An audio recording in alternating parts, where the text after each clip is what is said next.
I want everybody from this moment on to recognize me as the scholar of boxing.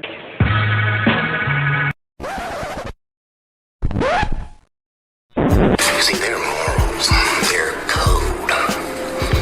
It's a bad joke. Dropped at the first sign of trouble.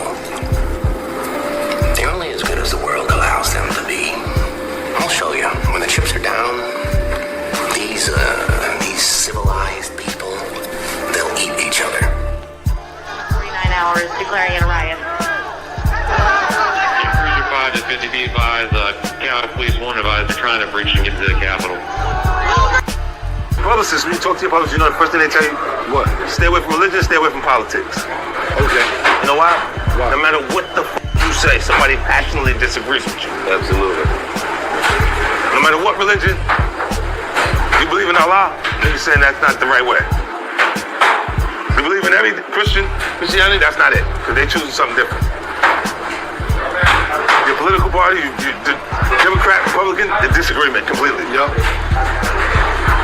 So I stay away from it. When I get pulled into politics, I go, Yeah. and I have nothing to say. I'm That's just the looking. same way we are. We don't no politics, none of I'll this. with that. I don't stay there because I'm still entertainment. If it's not music, then it's film and television, but it's still entertainment. So why would you turn someone off by saying that? Right. I want everybody to enjoy what I'm doing. Right.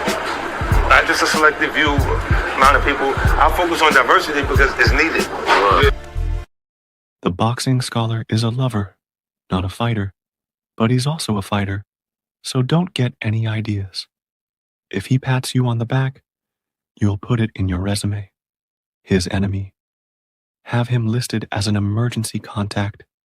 The scholar has an inside joke with complete strangers. If he punched you in the face, you'd have to fight the urge not to thank him. Sharks have a week dedicated to him. He's the only man alive to is parallel park.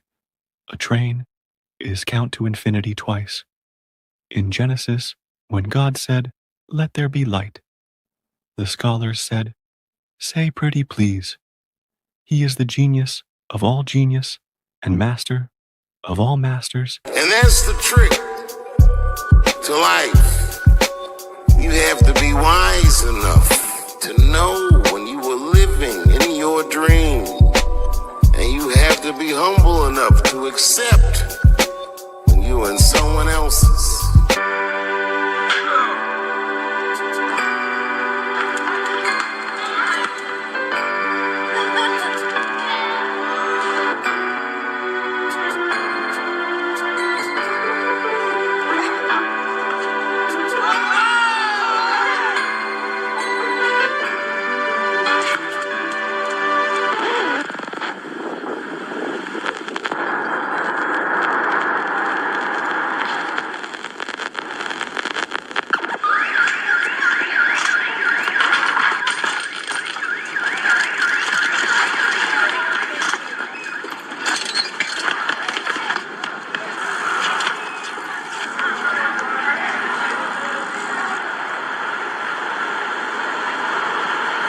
Yo, the boxing scholar's on.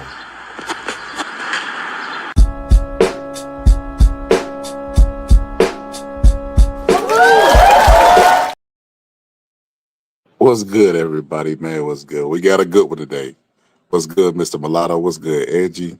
What's good, everybody? Oh, man, we got a good one. Listen, I didn't even want to go lie today. I didn't. I ain't going to lie to you. I was sitting there enjoying some good company. I was talking to my homegirl, Stormy. But I'm not going to lie. When I planned this earlier, I just had to talk about it, man. Because I made this comparison a while back about Terence Crawford to me being like our version of Michael Jordan. What's good? What's good, Echo? What's good, Echo? Hold on. Give me 1 second. Give me 1 second.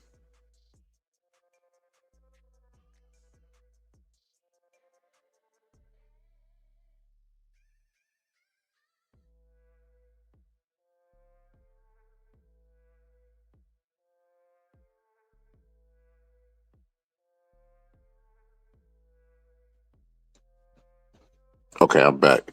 I remember a while back, and man, look, sometimes I'll say something and it'll get criticized, and then people will make me feel like I'm crazy for making my statement. And I can remember, and this is before the Errol Spence fight. I said Bud Crawford may be like one of the most special fighters of all time. And I was saying that I watched Teddy Atlas talk about how Terrence Bud Crawford has some of the best instincts he's seen, and he said he's watched Ray Robinson and Archie Moore and all these all time greats, on camera before, and he was like, that Bud still ranks up there with them, and I was like, damn, you think he's that special? Now I know I'm not tripping, but I can remember when I said this. I remember I received a lot of backlash. I received a lot of backlash from the boxing community about that statement, saying that I was crazy or whatever the case may be. What's up, Stormy? But I'm gonna be honest with you. I feel like I'm vindicated now. Bud beating him, it just showed the competitive nature that Bud has. He wants to win at everything, like Michael Jordan. You remember? Listen, you remember Michael Jordan's famous quote, and that's all I needed. That's all I needed. And from that moment forward, everything became personal. Bud is like that. He's like that. He literally had the same quote in the interview he did with Andre Ward. He literally said the same thing. He was like, I heard everybody talk about me, and I took it personal. I was like, I got to do the interview. I got to do the reaction to that interview. And I've been waiting for Andre Ward to do a response or to drop, because I knew he was going to ask Bud the questions that we all want to know. So I'm going to be reacting to it. And I ain't going to lie to you. It was so much of the interview that I wanted to react to that it was hard to go and chop it up and worry about copyright. But I was like, bro, this interview was so great. I'm going to be honest with you. I don't want no copyright strike, but damn it, I gotta show this to the world. Y'all can go watch it for yourselves. I'm gonna just skim over the highlights of it that stood out to me. They already made shorts out of the highlights, but this was one of the best interviews I've ever seen from because Terence Bud Crawford don't do a lot of media, but this is one of the best that I've ever seen, in my personal opinion. So hold on, bam. So he asked all the questions we wanted to know about Turkey Al-Rashid, about injuries, and he's more loose with Andre Ward because Andre Ward, him, and Shakur are like buddies, pals, like they're really close. Matter of fact, let me show the beginning of this. Let me show you how they was playing around at the beginning. All down. Let me show you how it starts off. It all started off with them, what they used to call it in high school and junior high, horse playing. Remember we used to get in trouble for horse playing? Look at this.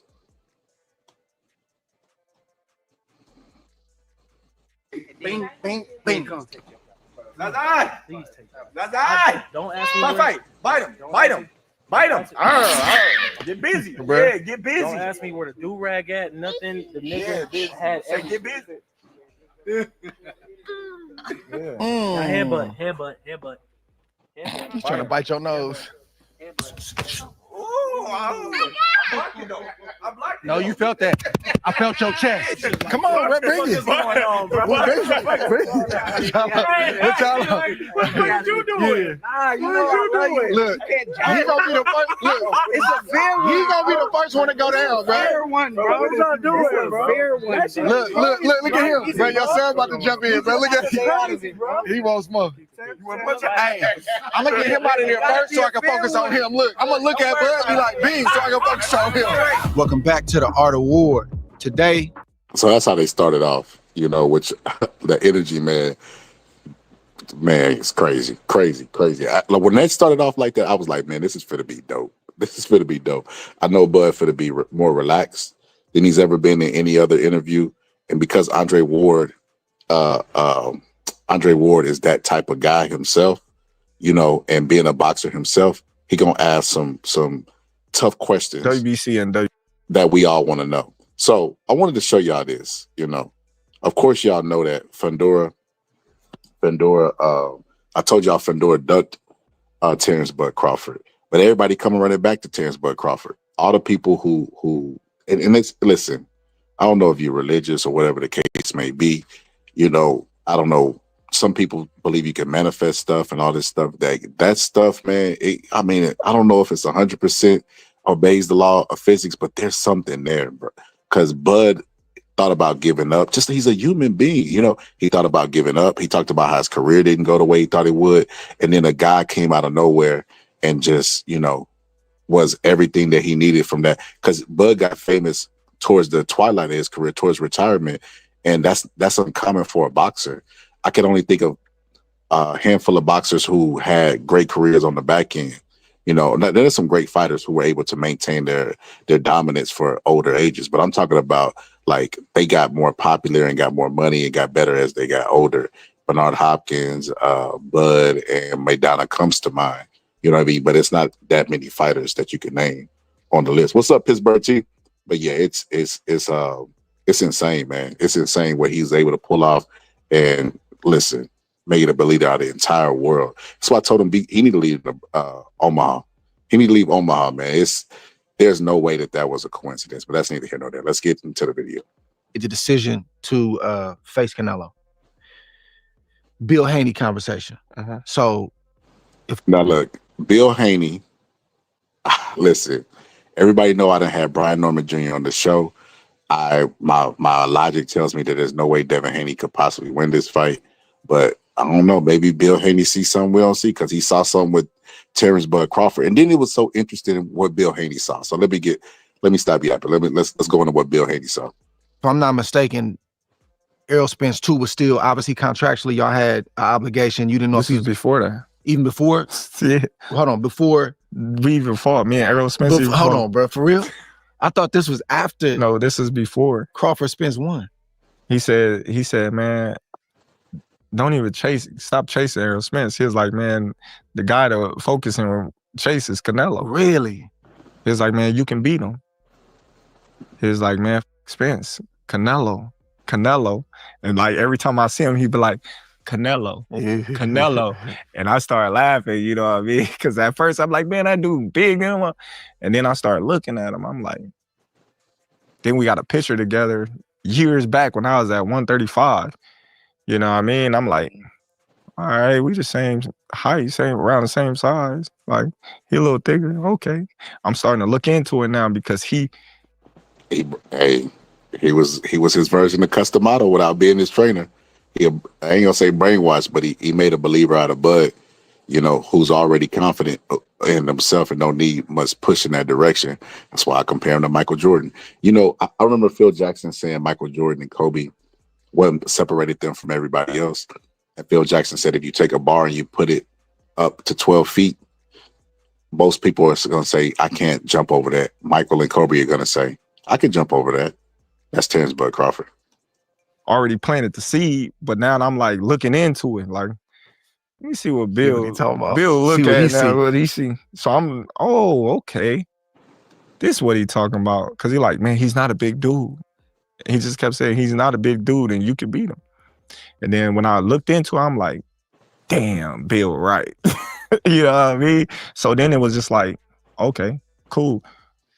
Got the Spence fight. After the Spence fight, I'm like, I want to fight Canelo.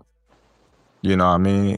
Spence was basically contracted to fight Canelo if he would have beat me at 164.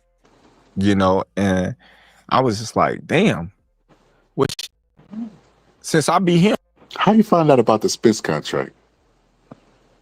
Did he say at 164? So Canelo was going to go to a catchweight to fight Errol Spence? Let me make sure I didn't mishear that. Basically contracted to fight Canelo if he would have beat me at 164. And I was just like, damn. Which, since I beat him, I should get the opportunity. All right, shut up. You know what I mean? So it ain't going nowhere and things like that. So I'm like, all right, well, I'm done with 147. I ain't going back. I'm like, all right, I want to fight Fundora, because Does everybody know this? So I've said the story. I'm glad Bud's saying it, and I'm reaffirming that I said Fundora ducked Terence Bud Crawford, but I'm glad he's finally saying. I don't remember where I heard that from, or I watch a lot of boxing, but I'm glad he's saying it on this platform because he also talked about his goals and visions too as well. And we said that on this. Oh my God. There's no way that Terence Bud Crawford don't watch my show. I gotta pat myself on the back in real time right now. There's no way. No other channel was speaking like this. I'm like, man, Bud should go to 54, get undisputed, at the most competitive division in boxing. that would mean more for his career. But anyway, I digress. WBO, I can fight any one of the champions. He was WBC and WBO.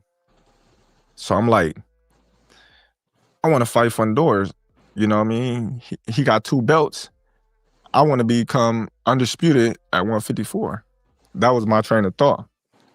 But when he said he didn't want to fight me because I wasn't basically big enough, I looked at him like, huh? I don't sell. That's what his handlers were saying. Oh, I don't sell. The idea that Fundora's team was willing to fight Errol Spence, but not willing to fight Terence Crawford because Errol Spence was coming off a loss. And they wasn't a word about how Errol Spence sell markability coming off a loss and how he was dominated and the car crash excuses that everybody was giving. But they worried about all of a sudden the mysterious. Bro, I tell you, Terence Crawford in boxing right now, fighters I got to see in real time, there's never ever been another more avoided fighter in the sport of boxing ever. Stop. Let me say it, that I've laid eyes on. I'm not talking about other eras where I wasn't alive when Muhammad Ali was boxing. I wasn't alive when Sonny Liston. I'm talking about people that I got to see, that people were physically going around him like water around a rock in real time. Terence Crawford is that dude. You know, I was still young whenever Roy Jones was doing this thing. So, you know, but at this age now, looking, oh, nobody wants no parts of this guy. That's Terence Crawford. And they want to fight Errol Spence because he's a bigger fight. But you knew what that was, though. Yeah. It's cool.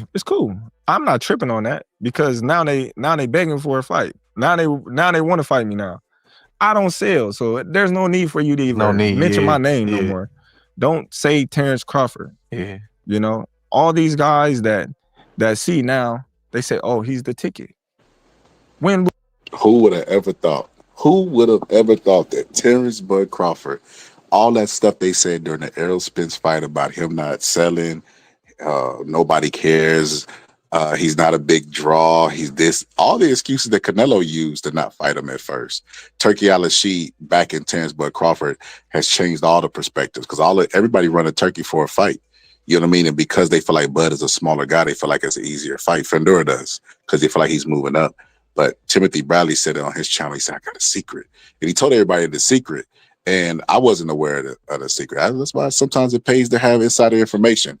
I might have thought a little bit different about Terence Crawford in this fight had I been privy to this information. But he talked about how Terence Crawford is normally around a certain weight in camp, but he talks about that too as well. But let me stay on topic. Let me not get ahead of myself. But yeah, as far as Terence Crawford fighting Fundora, somebody asked me, do I think he could beat that tall guy? I think he knock him out in the same fashion he knocked David Benavidez's brother out with. I think he knocks him out with an uppercut. That dude got hit by Lubin with some solid shots, and I think Bud's a harder puncher than Lubin, and he's more accurate, and he could go from wide shots to short shots really fast. He has a good ability of going from one to the other, and Lubin just throwing wide shots and hit him with every punch that he threw. Lubin couldn't take what was thrown back at him, so I know Bud could. I would listen. I bet $1,000 Bud would win that fight. Bud made such a believer out of me. I know I hate to lose money. I'll put $1,000 that he beats Fundora because I don't believe in Fundora. Everybody already knows that. I just give him credit because I'm not a hater, but I don't believe Fundora is all that. Who's a draw? He's the ticket. I'll fight Terence Crawford. Come on, man. Boots had a chance to fight me.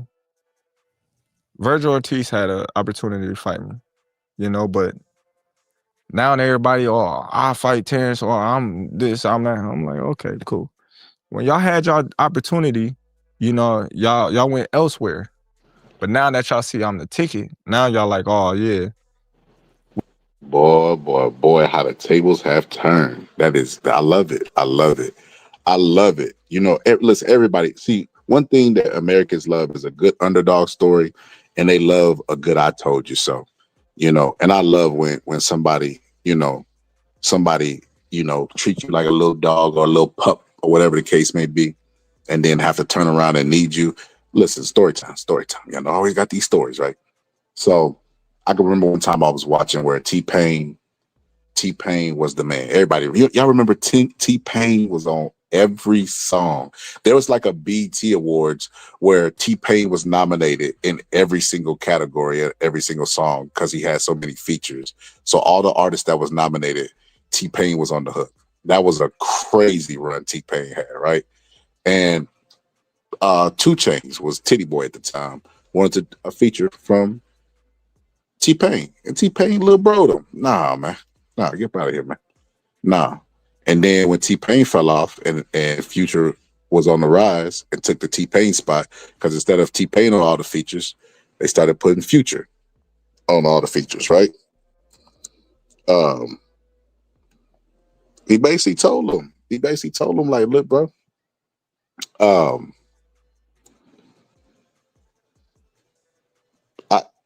on.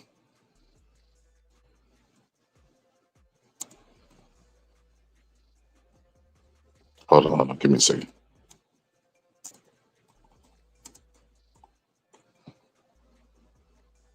Okay.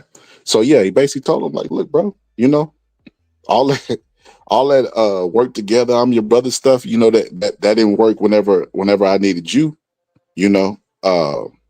So don't come in here asking me for no favors when you wouldn't give me a favor.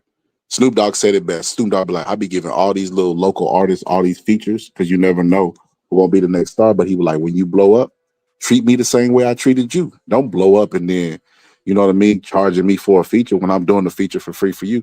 You know what I mean? That's why you got to be careful to everybody. You know what I mean? Adrian Bronner, we covered that the other day, telling Rock Nation SMD, telling him SMD, and then now he broke, telling Cam, thank you, Cam, for this money. I really needed that. You know, I needed a pack of cigarettes. You know, he turned into Hustle Man on us. Yeah, Chief. Thank you for that money, Chief. You know, and it's just like, just be careful, man. You never know. You never know who you're going to need. So you should be careful. One of my favorite movies is Lord of War, right? And Lord of War, the dude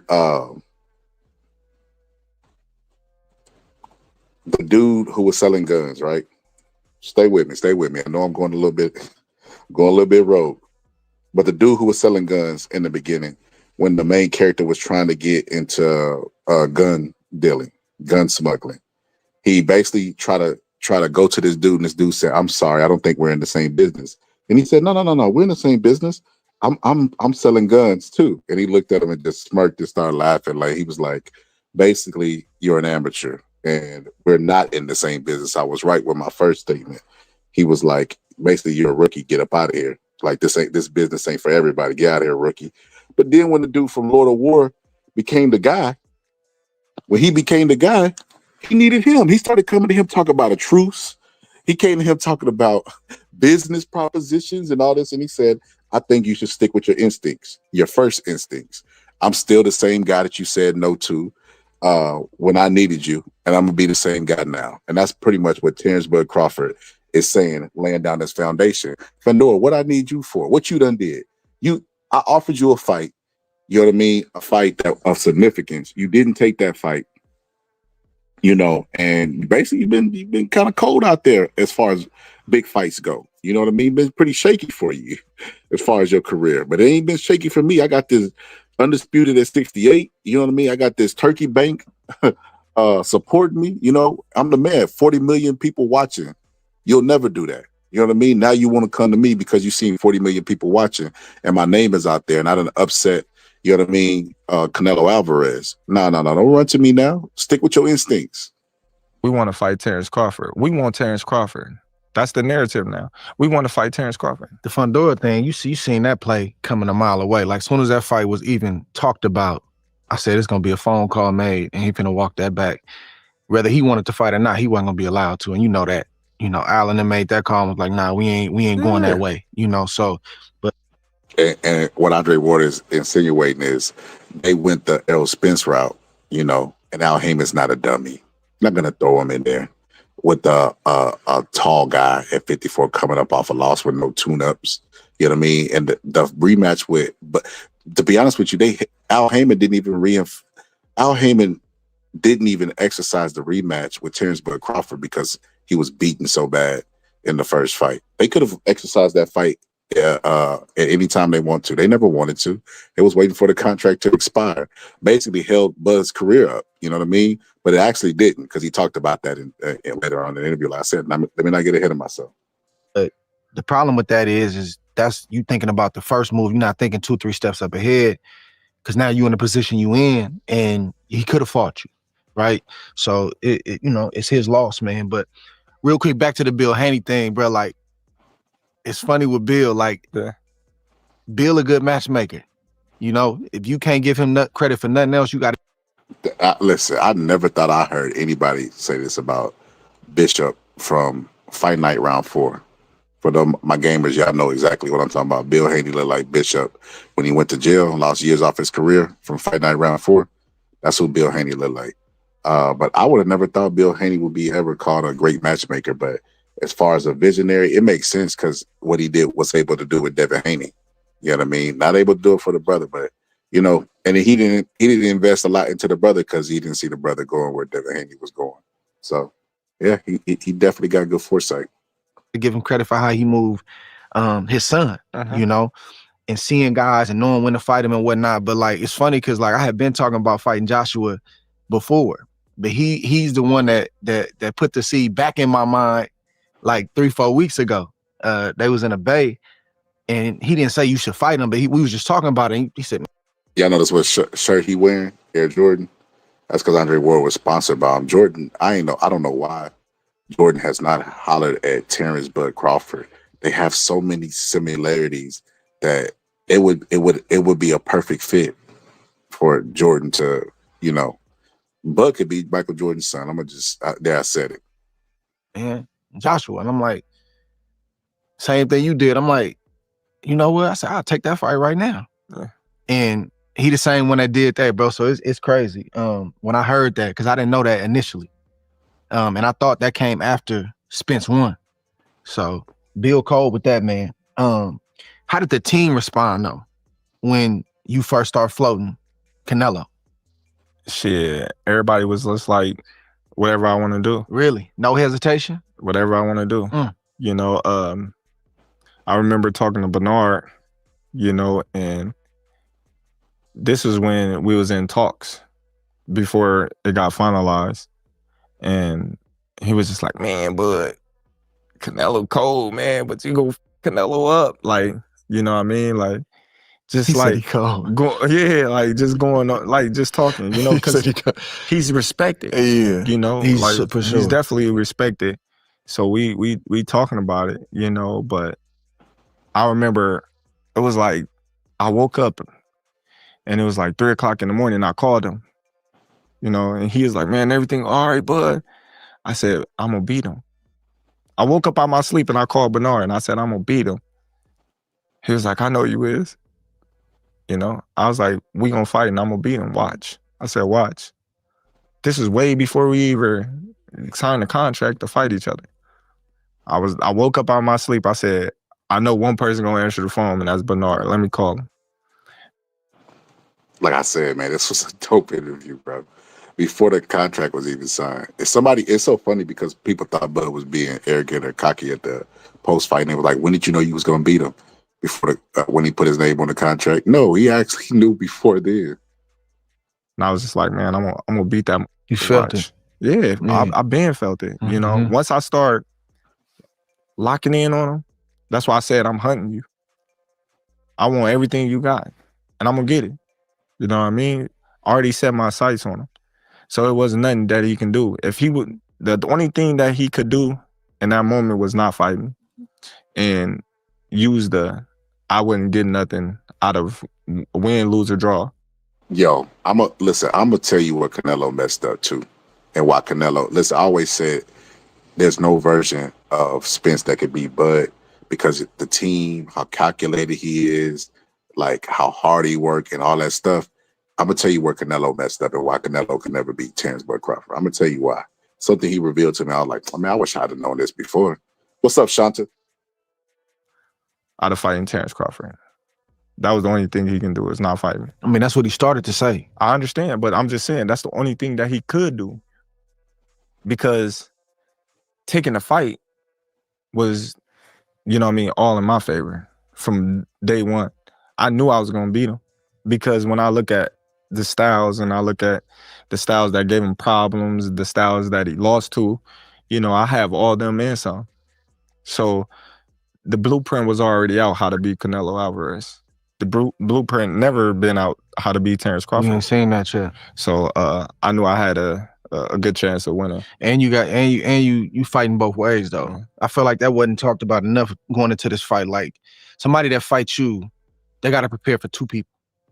It's already enough trying to prepare for one style, right-handed, left-handed. But I got to have sparring partners, good ones, because you fight equally well from both sides. So that wasn't talked about enough. And I know you could tell some of the dudes he brought in camp that he was thinking about that, but that's a hard camp to prepare for. And you still don't know up until the... Listen, what's up, Mr. Mill? I feel like, you know, of course, hindsight's always 20/20. But if you were ever fighting Bud, you know, just prepare for a southpaw. That's all you have to do. Why would you prepare for an orthodox fighter when a majority of fighters are orthodox? If you prepare for a southpaw and he comes out orthodox, Canelo got, what, 60 fights with orthodox fighters? This will be just 60, part of the 60 fights. But prepare for a southpaw because you might be looking at a southpaw that night. You don't want the look to feel weird or anything in the ring. I don't feel like it's that complex, in my personal opinion. But hey, first bell, what stance you gonna be fighting in, and then they don't know if you're gonna switch at any point in time. That's a lot to play on a person's mind, plus executing the game plan while punches coming at him. Turkey didn't want this fight. What was that conversation like with him when you went to him and said, "This is the fight I want"? Because Turkey, now this right here is crazy. Like this, like I said, I'm so glad I watched this entire interview. Now, normally y'all know I have my timestamps. This interview was so dope. I said I'm gonna start it here, react there. Hopefully nothing happens. But listen, I'm willing to. I ain't gonna say risk it, but this was so dope, man. I just had to share with my audience and tell them my thoughts about this interview. You know what I mean? And just, I don't know, it just excited me. So it is what it is. But it's interesting what Terence Crawford, and like I said, the viewpoint that they had about religion and Turkey al-Rashid and all of this stuff. You know what I mean? Terence Crawford is a great inspirational story to the average person, whether it be in boxing or just in life. But here we go. Just like the size difference. You know, same thing like everybody else, size difference. He like, you can fight somebody else in a smaller weight class and it'd be, you know what I mean, safer for you. Yeah. I don't think you should move up 2 weight classes and fight. It's crazy on paper. You know, and I'm like, nah, that's what I want. I don't want nobody else. That's what I want. I said, who else is there to fight? You know? Who? I said, Boots, that does nothing for my career. Virgil, that does nothing for my career. I said, look at Majimov. He was the #1 154-pounder in the division. I went up and fought him, and everybody, he fought this guy. Yes, he was the #1 champion, #1 guy in the division. That's why I fought. That was avoided by a lot of people. Tricky style. That's why I fought. Yeah. You know, so. Myself Fendor ducked you too as well. He was just like, we can fight somebody else. Well, I know, that's what I want. And he like, okay. It's funny that Turkey didn't even really believe him, but he was like, but what about this Errol Spence guy? You don't want to go beat his ass again? Let me stop, man. They already said I was an Errol Spence fan. Let me stop. That's who you want? Then that's who I'm gonna go for. That's how I'm gonna see, you know what I mean, if we can get it done. So a lot of people looking at Canelo like, oh man, Turkey had to pay him all this crazy amount of money for him to fight Crawford and this and that. No, he got a 3-fight deal +1. You know, Turkey did pay him a lot of money, you know what I mean? But in that option, he had to fight Terence Crawford. You know, so everything worked out, you know what I mean, for the best. Yeah. Can you talk about that though? Can you talk about your negotiations to make this fight? Like, I ain't saying numbers. I'm saying just. Now, this right here was interesting. I think it's right here. I might have to fast forward it a little bit because Terence Crawford goes into negotiations and what happened. And I was just like, that's why he cold-blooded, bro. That's why the dude is cold-blooded, man. Michael Jordan, get this man a deal. Turkey al-Rashid, reach out to Mike.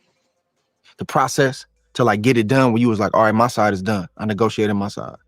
Yo, I'm signing a petition right now. Space Jam 3, Terence Bud Crawford. Who signed the petition? Chat, let me know. Y'all signing the petition? So this is what we're going to do.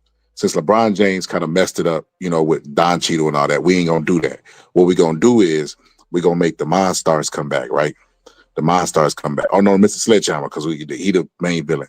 Mr. Sledgehammer finally escaped off that planet and swears vengeance on the people that put him there. So he come to Earth, right? And when he come to Earth, he causing all kind of damage and all this other stuff. And then, you know, Bud challenges him to a shoot-off. And he make Bud sign a contract, and Bud think it's a basketball game, but really it's a fight. And Bud got to fight the Monster. What y'all think about that? Space Jam 3 stars Terrence, Bud. Somebody get Turkey on the phone. I'm cooking right now. Somebody get Turkey on the phone right now. It was tough. It was tough because I remember, you know, they all brought me in, and it was crazy. They was like, you by yourself.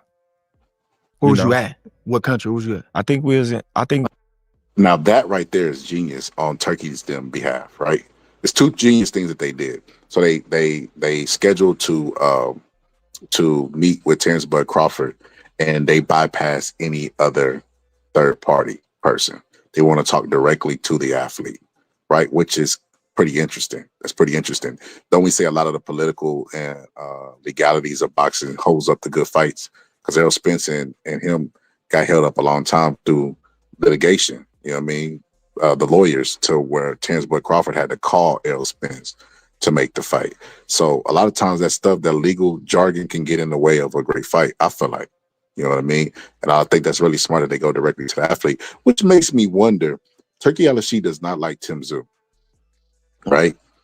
And Tim Tszyu claimed that he didn't know anything about it. It was his people negotiating with Turkey's people. And I'm like, I wonder if it was Turkey's third-party people and his people, and they fell out, and then he doesn't like Tim Tszyu, or if it was Tim Tszyu himself. Tim Tszyu's just lying, because Turkey did something really weird. When Tim Tszyu lost, he went on Twitter and was like, you know, basically he should stay retired, that he's washed up and he's damaged goods, but he wish he had took the deal. Now, something to that effect. That's not an exact quote, but it was just really, really weird. It was really weird that Turkey Al-Rashid, because he's never did that with any other boxer. You know, T.O., he didn't do that with Ryan Garcia. When Ryan Garcia lost to Rolly, it was out of character, so it was kind of strange. That's when they had that big event. It was for Shakur was it fight? London? It was for Shakur fight. And I think we was in Saudi. Okay. So they brought me in there. Then we went to the little back room, and we was there for like 9 hours. Dang. Going back and forth. Dang. You know, they not budging, I'm not budging. I'm in that mug like this. I'm like, by yourself. By myself. And bro, that dude was in negotiations for 9 hours, bro. 9 hours negotiating. Now look, he's inspired by looking out for himself and wanting to get the fight that he's been manifesting. So I get that. But 9 hours is a long time to be negotiating, just shaking your head no. He even talk about the dry moments, the elevator moments where they just sitting up there staring at the screen like, whew, shit crazy. So how you feel about them Cowboys? He like, this just crazy work. So Jeff said, this got to be Jeff Mayweather, because he brought Floyd up. Said if Bud is the MJ of boxing, what is Floyd? Floyd is the Dennis Rodman of boxing. That's why he's fighting Mike Tyson well past his prime. They like, they calling Turkey. He's not. they talking in their language and texting, and we going back and forth. And yeah, I'm like, man, I just want to talk to Turkey. They's like, you can't talk to Turkey because he's your friend. So they trying to protect. That's crazy work. That is crazy work. They told they say you can't talk to Turkey because he likes you. And because he likes you, it's a conflict of interest. We're here to negotiate on the behalf of us making money. That explains why Turkey said, it's not charity. Them people ain't there to lose no money. They don't care what Turkey got to say. You know what I mean? Turkey hired them to do a job. It's equivalent of in a marriage, you know what I mean? The wife always, my wife do this. She'll send me places because she know that I'm going to tell them no. Like if we go, so sometimes we do a lot of traveling. Just because I don't post the pictures don't mean we don't do no traveling, right? You know, I feel like that's a female trait anyway. Females like to show their food. And but anyway, let's check this out. So we traveled to, like, last place we went to was Puerto Vallarta. You know, was it the last place? I think it was. That wasn't local. Let me think. Yeah, I think that was. So we went to Puerto Vallarta, and they offer like, you know, like little stuff like uh, timeshares. Timeshares. So you know, the timeshares will give you the dinner, the this, the that, the that. Come on, you know, if you travel, you know what I'm talking about. It's not foreign what I'm saying, right? And my wife always does this with me, and I ain't gonna lie, it's kind of a little bit irritating, but I always see the bigger picture, you know, because I'm like, bud, fourth quarter, 9 hours, 9 hours negotiate. You gotta want to succeed as bad as you want to breathe. Not just playing, but not. My wife sends me in there because you know I'm gonna just tell them no. I'm just keep saying no. They gonna negotiate with you. I ain't gonna lie. Hey, one time this timeshare almost got me. You know what I mean? But then I was like, man, come on, common sense kicked in. They went in there and wrote down on a piece of paper like $11.50. I'm like $11.50 a month. $11.50 a month for a timeshare. And I said, hold on, bro. I said, I ain't gonna lie, that's tempting. That's tempting, you know. But if you started off and told me the value of this thing was this much, but you willing to give it to me for $11 a month, either you're trying to mess me over or it's not that valuable. The dude just let me go after that. He gave me my free steaks and everything because then was just straight facts. You know what I mean? So that's crazy work. He said, yeah, the timeshare is bad news. Facts, bro. Facts. Turkey from the friendship. Yes. Because he gonna give in. Yes. So they basically was like, you know, that's crazy. Hey, we gotta get the deal done. Yeah. You know what I mean? Like you can see Turkey when you get the deal done. And I'm like, oh man, listen, y'all talking about ain't making sense. Yeah. You know, Did you have a number though? Yeah. Or you kind of had a number like I want to be in this range, yeah, right? Yeah, I had a number and it was just like they like, man, listen, we gonna have to talk. so we all in that motherfucker for like, you know what I mean, 9 hours, dog. 9 hours, bro. I'm telling you, I'm straight. That's Bruh. crazy. They tired, sleepy, irritable. Like you could tell everybody frustrated. But it was one time, it was like at a moment where we just sitting in that mug like this. Right. Just trying to figure it out. Like, everybody just quiet. And I'm like, I ain't budging. Man, I feel like y'all trying to jump me because y'all keep bringing people in to try to negotiate. And I'm like, that's not going to work. Yeah. You know what I mean? So we finally came to terms. And did you get to terms that day or you got close that day? Everything happened that day. There ain't nothing. Hey, when you talk about destiny, bro, come on, bro. From the ring walk, the desperado stuff to the negotiations. Meanwhile, Canelo is over there in the ring running around with Skull. Like I said, if you listen, if you want to know the real reason besides Bud being a superior boxer than Canelo and better mentally, there's a couple things, to break down. Andre Ward caught it too as well because he's a very astute boxer. Matter of fact, I'm gonna drop a full breakdown members only. How about that? You know what I mean? Because I don't think they ain't been flagging the content. I tested it, on my shorts and they haven't flagged it. So I think I'm gonna drop a full breakdown. So, but yeah. Ain't nothing. No, it's you. Not your lawyer, not this guy, not this guy. It's you. Yeah. You know what I mean? We talking to you, so you gonna have to figure it out. You know what I mean? And we can figure the contract stuff later. But far as, the number, this is gonna be a number that you figure out. So we going back and forth and we figuring it out. And then we came to a agreement. And I'm like, man, it wasn't an agreement that they wanted. It wasn't an agreement that I wanted. So it was kind of like in the middle. So it was just like. That's what you call, my friends, a great business deal. And Andre Ward said that. But in real time, I thought that before Andre Ward said it. Because because they're going to look out for the best interest of them, and you're going to look out for the best interest of you. If both of y'all have pulled each other to somewhere in the center, well then, hey, that's a good business deal. Let's roll with it. Then once we, agreed to it, then everybody happy that we out this one locked up. Yeah. You know what I mean? And yeah, man, They say that's a sign of a good negotiation though. Yeah. When both sides leave not fully satisfied. Like I really wanted this, but I take that. And they really wanted to do this, but we can agree to that. Did you talk to Turkey after? Yeah. What'd he say? Nothing. He just was telling me, what? Why didn't you agree to the deal? I said, man, why I couldn't talk to you from the jump? What did he say?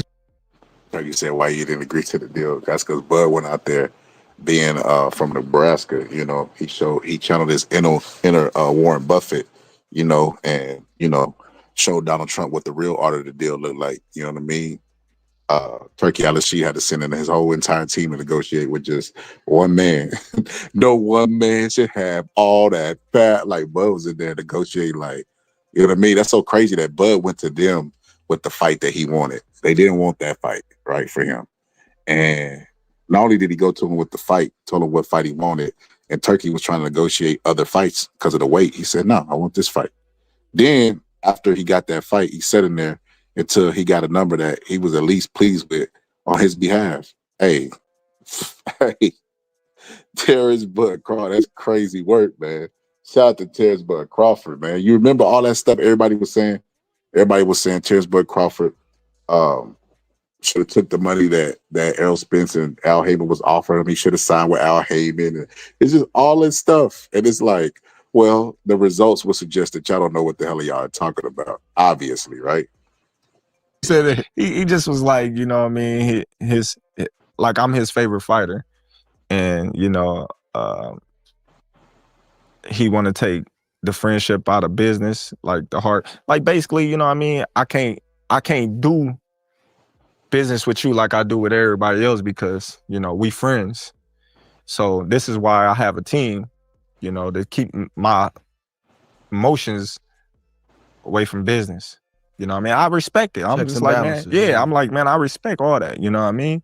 Because, you know, it's been times that, you know, I done did the same. Like, hey, things like that, you know, when we friends, like I'm gonna give in to my brother. Yeah. You know what I mean? I'm gonna give my brother what he want if I got it. So, you know, when we doing real business, we gotta take that out of the equation, you know, and talk to the lawyers or something like that. Man, leave me out of it. Man, bro, look how God worked though, bro. Like, yeah, like. Before you get into that, Terence Bud Crawford touching on that, I just would like to say to anybody trying to do business with me that I'm close with, you know, I have my people call your people. That's basically what Bud said, but yeah, I understand that too as well. But this right here was like it's two key points to that I would point out too, if I had to break it down. That if they said, man, you can keep this content on your video, what do you want us to clip? It would be this section and another section. So check this one out. You battling, doing what you doing, and you've been making your money. You've been negotiating, doing your thing. And we're gonna talk about that because you put a number out there, bruh, and people really think you made that number. And I ain't asking for you to say what number you made. I'm saying you got people out here, they just finally made this. I'm like, bro, this is y'all tripping. But look how God worked though, bro. You battling outside the ring, you dealing with the stuff that fighters got to deal with, especially when you stand on something. If you just say yes, man, and you're gonna do whatever the suit or your promoter tell you to do, you probably not gonna have no problem outside the ring. But if you somebody that stand on business, you got a vision for your life and your career, and you're gonna make sure it goes in that direction, you're gonna have some stuff that come up. But you get to do way across. Andre Ward said that because he had his issues, you know. Now, Andre Ward did have the strength of Jay Prince always backing him. You know, even they had their little falling out, but they rectified the situation, you know. But Terence Bud Crawford never had that. It was always Terence Bud Crawford fighting against whatever the enforcement, mama, or management, whatever the case may be, you know. And even Bob Arum, you know, saying Terence Bud Crawford doesn't promote himself when his job is that of the promoter. Just crazy work, but it came together like glue, you know. For Andre Ward, just in a different, what's for you is for you, and what's for everybody else is for everybody else. Andre Ward's situation worked itself out, and he had a good storybook in there by beating Kovalev, stopping him the second time, retiring undefeated. You know, a lot of money on the table, and made big money because that money that was on pay-per-view.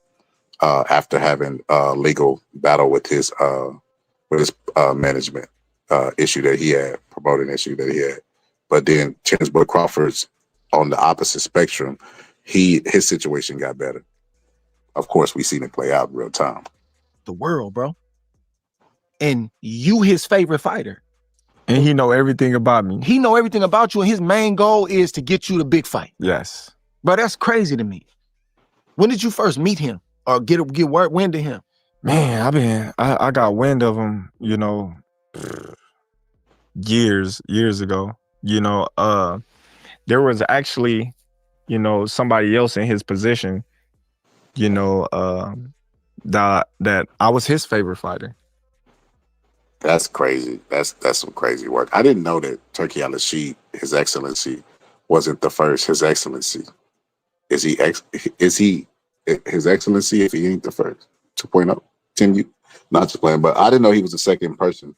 I know the Crown Prince took over. I think he was the son or something like. Don't get me guessing. Don't get me guessing on the Saudi situation. And he wanted to do business with me, but he wasn't on the level of Turkey. They like, man, he nothing. So when Turkey came into position, and I met Turkey, it was just different. Like he wanted the best for me because he seen how, I was getting blackballed. He seen how the system was, doing me. He seen how, the promoters was having this agenda to assassinate my character. And, it wasn't just Top Rank, it was, other promoters like, oh, he don't sell. But when you look at every arena that I didn't fought in, I didn't packed it.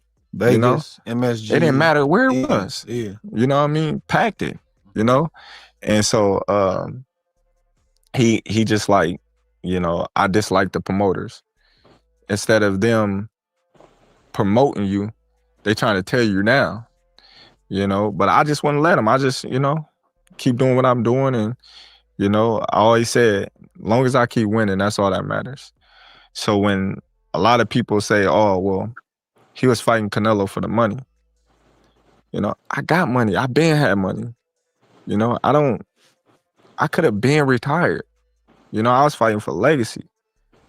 Legacy was what I was fighting for because I knew beating Canelo was going to do something that never been done before, So my thing was, this is an opportunity for not only for me to shut all these people up that says all these negative things.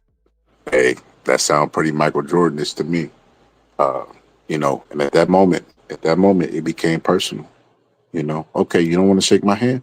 At that moment, it became personal. I'm going to be honest with you, Floyd Mayweather didn't have this level of competitive nature where Floyd wanted to win and everything, Now, Floyd definitely got the only child syndrome, you know what I mean? And the insecurity that the daddy put into him made him strive, and the sparring session with Spatter 4, where he was out of shape and he never wanted that feeling again, shaped him as a boxer, right? Where he became great, but nowhere near to me as far as competitive nature and believing that but the Floyd does have a deep down belief that he could beat people, but he won't fight him in a prime. Like Floyd, Terence Crawford going up and fight Canelo is equivalent of him in his career jumping up to fight Triple G. And that's the fight people was trying to get him to fight because they wanted to see him lose. And all he did was say, easy money. Triple G straight up and down, no special effects, but he never made the fight happen. And Floyd was the money guy. Whoever fought Floyd was going to make money.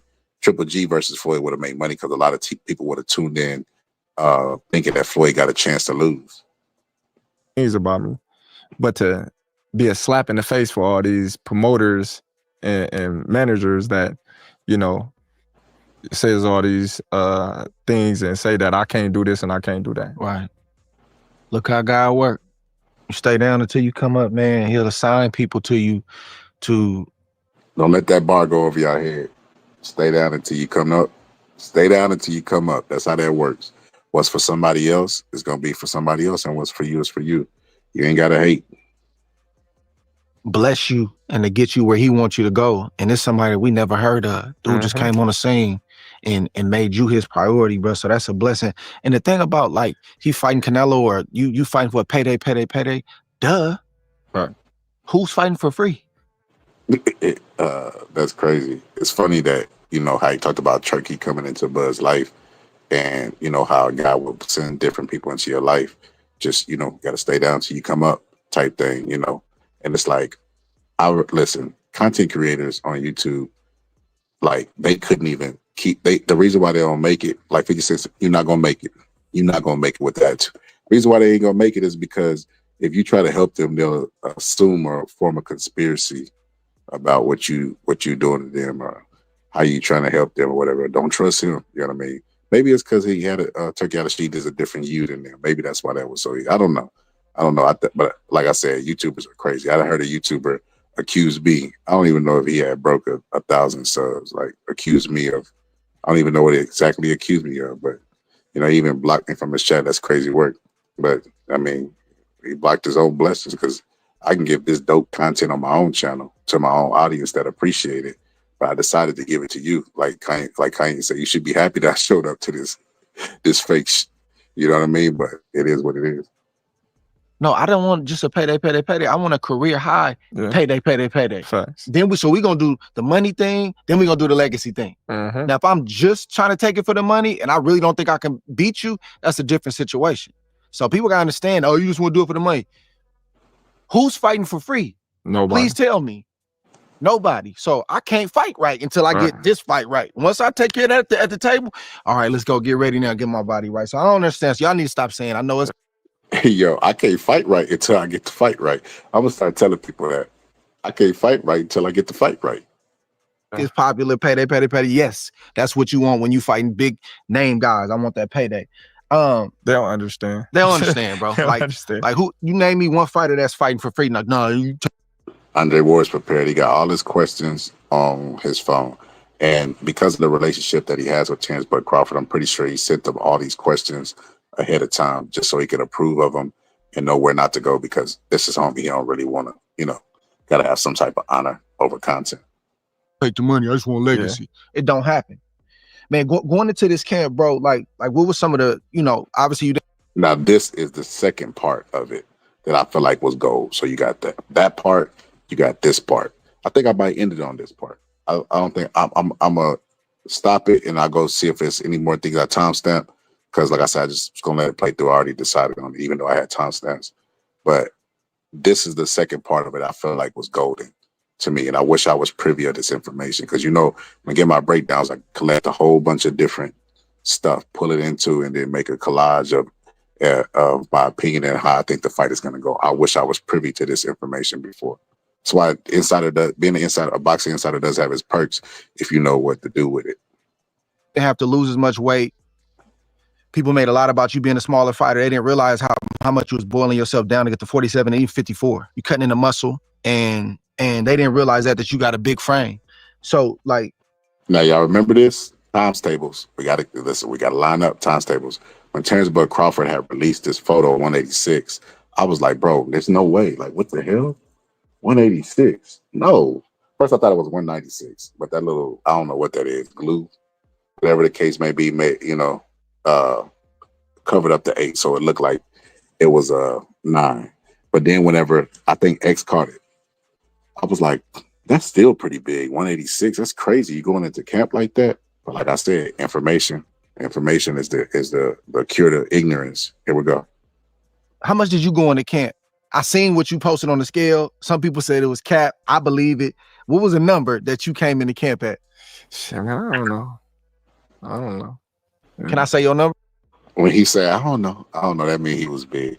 Terence Crawford is smart enough, you know, and calculated enough to know that if he reveals the number that he came into camp, then people are going to say he's a weight bully. Because shortly after the fight, people started with the narrative that he's a weight bully. And it's like, oh my God. So then when Canelo was fighting at the lower weights, was he a weight bully because he could make 68 easy? You know, and I don't want to hear this growing stuff. You know, you could make the opposite argument that if Bud is that big and he's been fighting that long at a lower weight class, cutting muscle and cutting water and still able to go out there and perform, that make him a bad MFer. That he could beat people all the way from the lower weights all the way up to the upper weights on some Henry Armstrong stuff. The number you posted? Man, I don't know, man. Okay, I got you. I got you. I know what I posted. I got you. What was it? 186? Yeah. I think it was 86 and a half, something like that. Man, listen. When I was fighting at these lower weights, I had to always keep myself from growing. You know what I mean? So when I was at 147, everybody like, man, he's a gym rat. I'm always in the gym anyway. But I had to stay in the gym because I had to, you know what I mean, keep my weight down and stay in reasonable, you know what I mean, touching range to be able to make weight. So like when I was able to work out, not worry about, you know, what I do in the weight room or what I do, you know, nutrition wise, you know, my body just started doing what it do. Like, so yeah, that was interesting that Terence Crawford said that, you know, the reason he stayed in the gym is because he always had a target weight that he wanted to meet and fight at. And he's a gym rat anyway. But most of the reasons why he stayed there and worked hard was two reasons. He said the second reason later on in the interview. But the first reason was obviously weight, right? I didn't tell my body to just get bigger or nothing. Like, no, I'm naturally skinny. Like I tell people, I'm skinny, but I weigh heavy. I don't know why. Hey, and remember I told everybody when Deontay Wilder put the weight on for the Tyson Fury fight, that type of frame that Terence Crawford has is a frame that could gain weight really, really fast and lose it and not like suffer that much. You know, Deontay Wilder was sluggish because he didn't take a year to acclimate, you know, but he would, if he had, he probably would have been similar to movement and Bud. It wouldn't have affected him so much. You know what I mean? Like, but like when I started working out, you know, a lot of people don't know this, but I started working out for Canelo in February. This was a process. They think this happened overnight. You know, I started working out in February. Chet was like, he worked out for Canelo in February. That's crazy work before the contract even signed. They just assumed he was going to get it. And remember I talked about where Canelo messed up? Canelo should have shot this fight down immediately. Even in negotiations, he should have told Turkey that Bud is too small. Why is he fighting him? That he's risking too much. If he loses to Bud, you know, a smaller fighter, what it does for his career. I'm an older guy. Man, I would have, the same way Bud was in negotiations for 9 hours, it took me 9 hours. But I guarantee it didn't take Canelo 9 hours because he thought this was an easy fight. And he was okay with the three fight deal that he got. He thought, 3 fights for this much? Point me at him. Let me at him. He thought it was an easy fight. You're going to get this Canelo fight. We got to start now. Yeah. We got to start working on your legs, working on your power, you know, so you can withstand them big shots and, you know, you're going to be punching your arms and this and that and this. So we already preparing for Canelo. Hey, listen to me. They were already gearing Bud's body up to withstand punishment from a bigger guy before the fight was even signed, before they even had a pre-camp, before anything. They was lifting a ton of weights, bulking up so that the body could withstand all this damage that they knew it was for the take. And the shoulders definitely was one. I'm pretty sure behind the scenes they was having somebody throw punches at Bud's shoulders, you know, to build up the strength. And they probably wasn't throwing them love taps either. February. So when they say, oh man, he just gained all this weight, no, that was a process. You know, it was bulk and then cut. Yeah. I mean, that's how you got to get ready for something. Hey, and I'm not gonna lie to you, Will. This is where I had I ain't gonna say the confusion, just using regular logic, right? I say if Bud was able to bulk up, right, and be any type of like, you know, not good, but like be willing to withstand the punishment, then I think he would sacrifice speed. He was able to get the size and the speed, which is crazy. You know, that's not normal circumstances. That's not normal circumstances for a fighter. They either gonna sacrifice or give up one, or they're not gonna be able to maintain it. Because Amir Khan was able to do it, but he gassed really fast, and we saw what happened with that fight with Canelo. Like that, and you chose also not to take a tune-up fight. So what was the math you did with that? He's still fighting, so some people say, oh, you're gonna be sharp, you're gonna be rusty. I don't believe in it. Now this right here, this is why I had to do the thumbnail. That's why I had to give the Michael Jordan comparison. I just had to, right? Terence Crawford is about to say some profound stuff right here. You gotta listen. You gotta listen. You gotta listen, or it might go over your head. So in boxing, everybody always says one thing, right? Well, they say a couple things, right? One that played out sayings, right? Styles make fights. Take the belt from the champion. They got sayings that they say, right? One of them is ring rust. Now, ring rust is a real thing, but they also say a lot of the game is mental. And the question that I posed to them is ring rust real because the mental aspect of it, because we know it exists, that it's a real thing? Or, are there fighters like a Terence Crawford who don't believe in it, and he started really fast against Canelo? Really fast. And I think it's because he was more relaxed and he's able to fight with the nerves. See, when you're sparring, there's nerves, but it ain't nearly the type of nerves that you have on fight night, picking the gloves and all this other stuff. You know what I mean? It's like kind of like going to death row. So it's a different type. So if you're able to relax and calm yourself and fight off the nerves fast, you're a special kind of guy. James Toney was like that, where ring rust didn't really affect him that much. You know what I mean? But it's very, very rare that you meet a guy that's like that. Some people believe in that. I don't, because I think you get your sharpness from sparring. And that's definitely true. Sparring is the best. You ain't gonna get nothing close to simulation, somebody throwing punches at your head. That's what they do in boxing. So sparring is the best exercise that you could do. Yeah. If you sharp in the gym, you're gonna be sharp in the fight. That's just me. A lot of people don't believe that. They say, oh, well, the fight is different than, in the gym and sparring and stuff like that. I'm saying, yeah, it is. Yeah, it is different. But at the same time, you still getting punches thrown at you. You still, gotta, move properly in the gym. So me being in the game for so long, your body needs rest. Yeah, especially as you get older. Now, don't let this go over your head. They finna drop some jewels. And it goes go back to Michael Jordan and Kobe Bryant. Because, boxing is my favorite sport, but I pay attention to assassins in other sports or killers in other sports and, greatest of all time in other sports. I pay attention to their mindset, work ethic, and all that other stuff and try to apply it to my synopsis and evaluating fighters and fighting. But check this out. Your body needs rest. So when you having these camps after camps after camps, thinking that, I'm staying active, you constantly tearing down your body. Yeah. So when they say, oh, well, Terence, he fights one time a year, that's cool. You know what I mean? For me, if I fight twice a year, that'd be great. But one time a year, hey, I'm giving my body the proper time it needs to recover, because as I got older, that's just as important as anything else is recovery. Bam. So let me stop it right there. So I remember this specifically. Kobe Bryant, what's good, sir, senior? Kobe Bryant did an interview and he talked about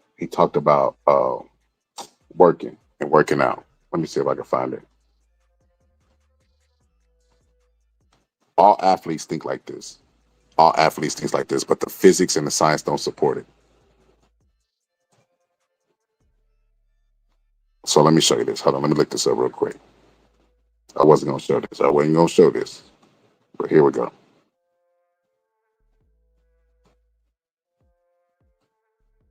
Let me stop this real quick and play this.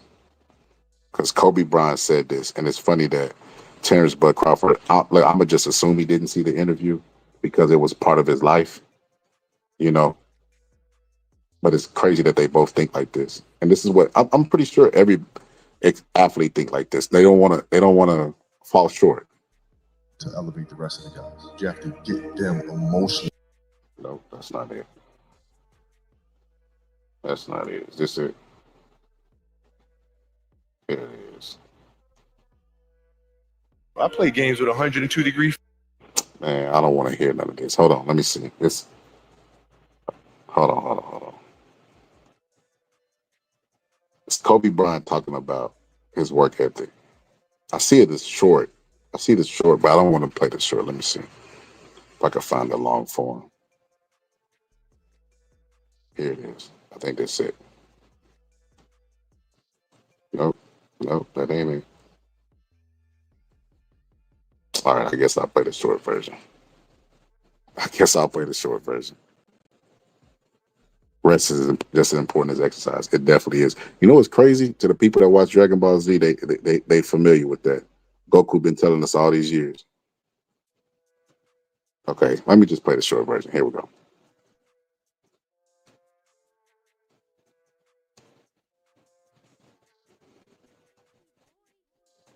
If you get up at 10 in the morning, train at 11, right? 12, say 12, train at 12, train for 2 hours, 12 to 2. You have to let your body recover. Is to try to be the best basketball player you can be, right? To do that, you have to practice, you have to train, right? You want to train as much as you can, as often as you can. So if you get up at 10 in the morning, train at 11, right? 12, say 12, train at 12, train for 2 hours, 12 to 2. You have to let your body recover. So you eat, recover, whatever. You get back out, you train, start training again at 6. Train from 6 to 8. Right? And now you go home, you shower, you eat dinner, you go to bed, you wake up, you do it again, right? Those are 2 sessions. Right? Now imagine you wake up at 3, you train at 4. You go 4 to 6, come home, breakfast, relax, blah, blah, blah. Now you're back at it again, 9 to 11, right? Relax, and now all of a sudden you're back at it again, 2 to 4. And now you're back at it again, 7 to 9. Look how much more training I have done by simply starting at 4. If your job. So basically, Kobe Bryant started earlier than everybody else. And the idea was because he started earlier, even if they try to catch up, they'll never catch up because he's outworked them. You know, it's only so many hours in a day. And especially if you start early, starting early and often, it's going to beat whenever, even if they grind as hard as they could, because it's only so many hours in a day and they have to spend time to rest and recovery. Now, Kobe Bryant was doing this and he wasn't sleeping, right? So when Kobe Bryant got older, he talked about in a game where he was just off, like nothing was working and stuff like that. And he started to rest more. And the rest was the key to his success when he got older. So it's pretty crazy that Bud had that same type of work ethic. And Andre Ward had to steer him on track from his experience and shortcomings as well. What's good, Most Hated? You know, so when you listening to your body and your body telling you, oh, my knees hurting from all this running, my ankles hurting from all this running, my elbows is hurting, my hands, my wrists, you know, my neck, you know, things like that. You gotta listen to your body and just say, all right, decompress. I'm gonna just chill out and let my body just do what it do. I know you had a great camp, but brother, you finna be 38 soon, like in a day or two, couple days, right? How was that last camp you just had? It was great. I know it was great. Well, did you feel different at 37? A little bit, yeah. You had no bumps and bruises? Man, we always got bumps and bruises. I'm saying bumps and bruises at 37. And I had bumps and bruises at 27. You know what I mean? Like different at 37. Nah, man, it's all the same. Yeah. You're not never gonna go into camp and come out, you know, 100% healthy. You know, and a lot of people is asking me, you know, how did I feel? You know, I had a lot going on in camp. This fight, the last fight, the fight before. Life stuff and the pressure of the fight. Yeah, but like injuries too. Injuries too. Like, so you didn't go into that fight 100%, you think? I asked for no details. No, not at all. No.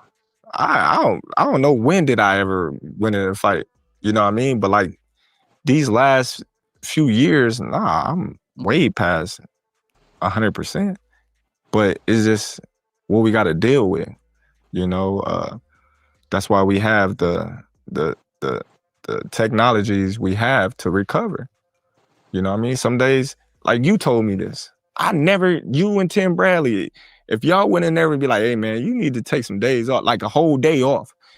You know, not no active rest, just a whole day off. You know, recover. Just go sit in the sauna, steam room where Timothy Bradley and Andre Ward had to tell him to take days off because he had that mama mentality where he was going to work, outwork everybody, grind. Canelo has that. That's why Canelo looks washed up now. Everybody always talk about the solution, Eddie Reynoso and all that stuff. He didn't have the luxury of having an older fighter tell him through experience, you got to slow down. You're getting older. You know what I mean? Everybody talk, not everybody. I'll tell y'all what he learned from the Floyd fight. You know, the business wise, the language that he used, all the stuff. His whole swag changed after the Floyd loss, right? One thing he never took into account is Floyd Mayweather was taking punishment. He brought his dad back in. His dad was telling him to work smarter, not harder. You know, where Floyd be like, you want me to do some push-ups? He be like, man, look, man, you good, man. Like he was telling Floyd to slow down, like stop butchering your body. You've done it already. You already know what to do. Boxing is ingrained into your spinal cord. You know what I mean? You've been boxing since you was 5 years old. You think one push-up is gonna help you? No.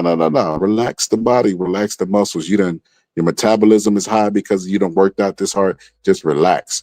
Terence Crawford was blessed to have good mentors, Timothy Bradley and Andre Ward, where Canelo was not. And Mexican fighters believe in grinding and machismo anyway, so they probably wouldn't tell him to take off. Jacuzzi, something, just relax. I still would be running myself in the dirt because I always felt. You heard that? If they had not came into his life, he would be running himself in the dirt. You know why? I mean, you know who didn't have that? Canelo. You know what Canelo look like he doing right now? Running himself into the dirt, getting super fatigued late in the fights. Because the only break that Canelo has is in between the fights, and then he goes and parties and drinks and, you know, do all this stuff. But he don't take days off during the training camps. That's where he just grind, spar hard. And he wondered why he looked washed up. He looked like, you know, he looked like he's the 38-year-old and Bud is a 35-year-old. Like, if he had to go get surgery after the fight, and Terence Crawford didn't. That right there should tell you everything you don't know or don't understand. If I put more days in work, then I got just as much days over him, then he's not going to be able to catch up. Yeah. You know, so if you resting and I'm working, I got you. Because in the heat of the battle, when it comes time for us to go head to head, you gonna gas before me. I really believe that. If I take my body through hell in training camp, you know, and I'm tired and I'm aching, I'm pain, and I got all these pains, and I'm working through that, what can you possibly do to me to stop me from doing whatever I want with you? You know, I already been through the fire. This is fun now. You know, my body was aching, hurting, and I was like, in my mind, you better keep going. Ain't no stopping. So in a fight, you know, if I get tired or if I get hurt or anything, you know, my instinct's gonna pop in. Oh, we been tired before. Then that second wind kick in, then it's, you know, kill or be killed. Yeah, that rest, man, especially as you get older, like I said, bro, it's essential, dog. Uh-huh. You got to do it. Like, I wouldn't have did it either. I had a good coach, brother. Had, you know, he knew me, and I fight with him all the time on it. But if he didn't do that, like my desire to win and not wanting to lose and all that stuff, I'd have overtrained every time. Uh-huh. You know, so very important. Overtraining. You think Eddie Reynoso knows about overtraining? Might know about steroids. He don't know about overtraining. And somebody said he won't fight Benavidez. Benavidez don't want no smoke with him. He already knocked out Benavidez's little brother. If anything, Benavidez should have the moxie to go avenge his brother and go get his belts back, and, you know, right the wrong that that he had his belts took from him. You know, because he was on cocaine and he couldn't make the weight. Right. So, and Canelo blackballed him. Once he got the belts, he didn't even entertain the idea of a Benavidez fight. So Benavidez was willing to go to 68 to make the Canelo fight. He never turned that fight down, even when he was at 75. But now all of a sudden that Bud have all the belts. He talking about he going to let Bud enjoy, and he wants to fight people at 75. Why y'all trying to make Bud fight a guy that don't even want to fight him? Y'all want to see Bud lose so bad, man. Y'all need to grow up, bro. He beat Canelo. Matter of fact, y'all should clip this up and show Canelo the clips where he said running your body into the ground, rest and recovery and all them important things. Tell Canelo to start spending money, just not on ice baths. That ain't enough. Start spending money on real nutritionists. Start spending money on real trainers, not Eddie Reynoso, because he ain't getting the job done. People that know how to pull back to not, you know, make you use all your leave it in the gym or leave it. That's a real thing. To leave it in the gym. And if you look at Canelo in the fight, he's only a 10-round fighter right now. 10-round fighter, which is why he don't deserve the belts. Fighting 10 rounds, they have championship rounds for a reason, and you're taking them off and not fighting and hoping the judges rob the fighter that you're fighting. Canelo doesn't deserve to be a champion. When you get older, you start spending more money on rehab, taking care of your body, massage therapist, physical therapist, and you do on actual training, bro. Yes. That thing shift. Your money starts shifting on that. Ice bath. You gotta do all of that. If you ain't doing that, you losing. You know why? Because you got everything already. You is who you is. So when you younger, you trying to find your way. You trying to learn as much. Hey, I be telling y'all stuff all the time. I'm glad Bud finally said it. Finding your identity as a fighter. But the way he put it was really, really great and poetic. I just had to pause for commentary reason. Much as you possibly can. You're trying to see what works and what don't work. You know? So it's like, man, I gotta do this, I gotta do this. Man, I gotta spar this dude to see if I'm on that level. But when you get to a certain level and you get to a certain age, you already know what works and what don't. Yeah. You know what you gotta do. So it's like you don't gotta drill yourself in the ground because you already know how to get there. You know how to get ready. You've been there before. Yeah. You know what it feels like. So it's like, oh yeah, I take a little time to let my muscles recover, you know what I mean? Then I can get more out of it. You're gonna be stronger the next day. The next day. Because because the experience. But when you don't got the experience, you trying to figure it out. You're like, man, I gotta work. I gotta work. Yeah. But then when you get to that point where you know, like, oh, I can take a rest day because, let my muscles, recover so I can get more out of it. In this fight, I ain't gonna get tired. I've been here before. I put the work in. That was always my fear, is being in a fight and getting tired. Yo, and I wanted to point this out too. You remember how I talked about Floyd Mayweather dad kind of created in Floyd where he wanted to prove himself to Floyd Sr. He created that insecurity where he was never pleased, kind of what Customato did to Mike Tyson. And Floyd has never been out of shape in his life, right? Well, other than that, I'm talking about during it, he was fighting, right?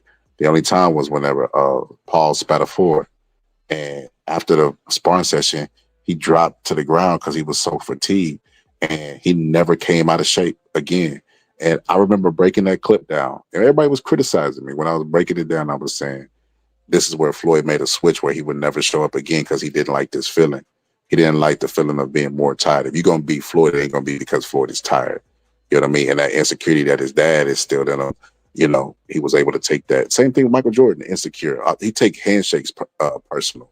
The great athletes have a way of internalizing their insecurity and making it work for them. Where you ain't going to catch me tired again. You beat me, it's going to have to be like they know how to make it work for them.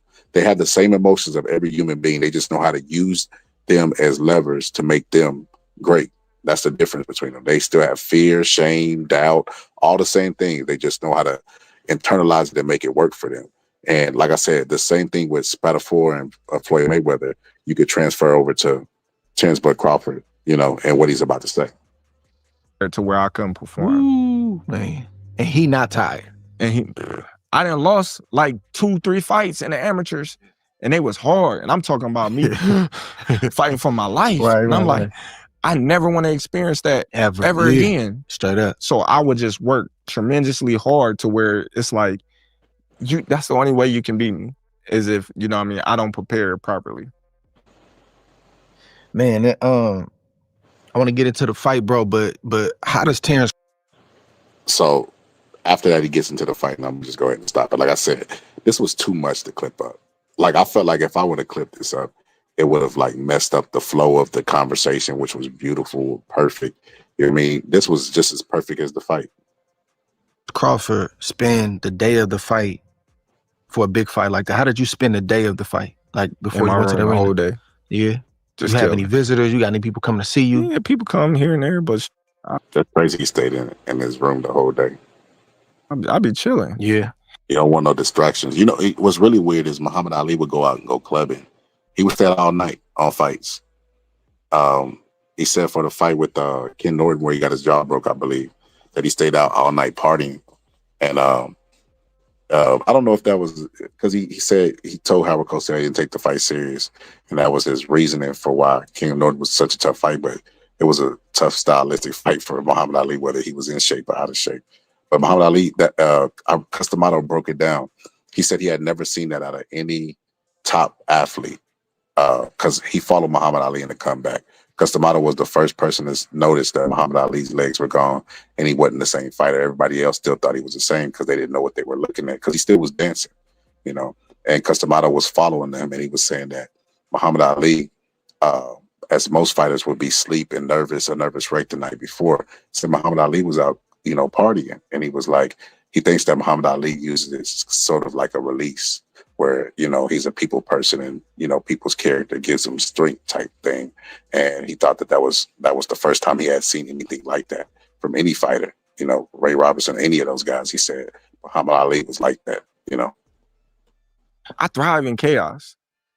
I was brought up and born into chaos, like around me.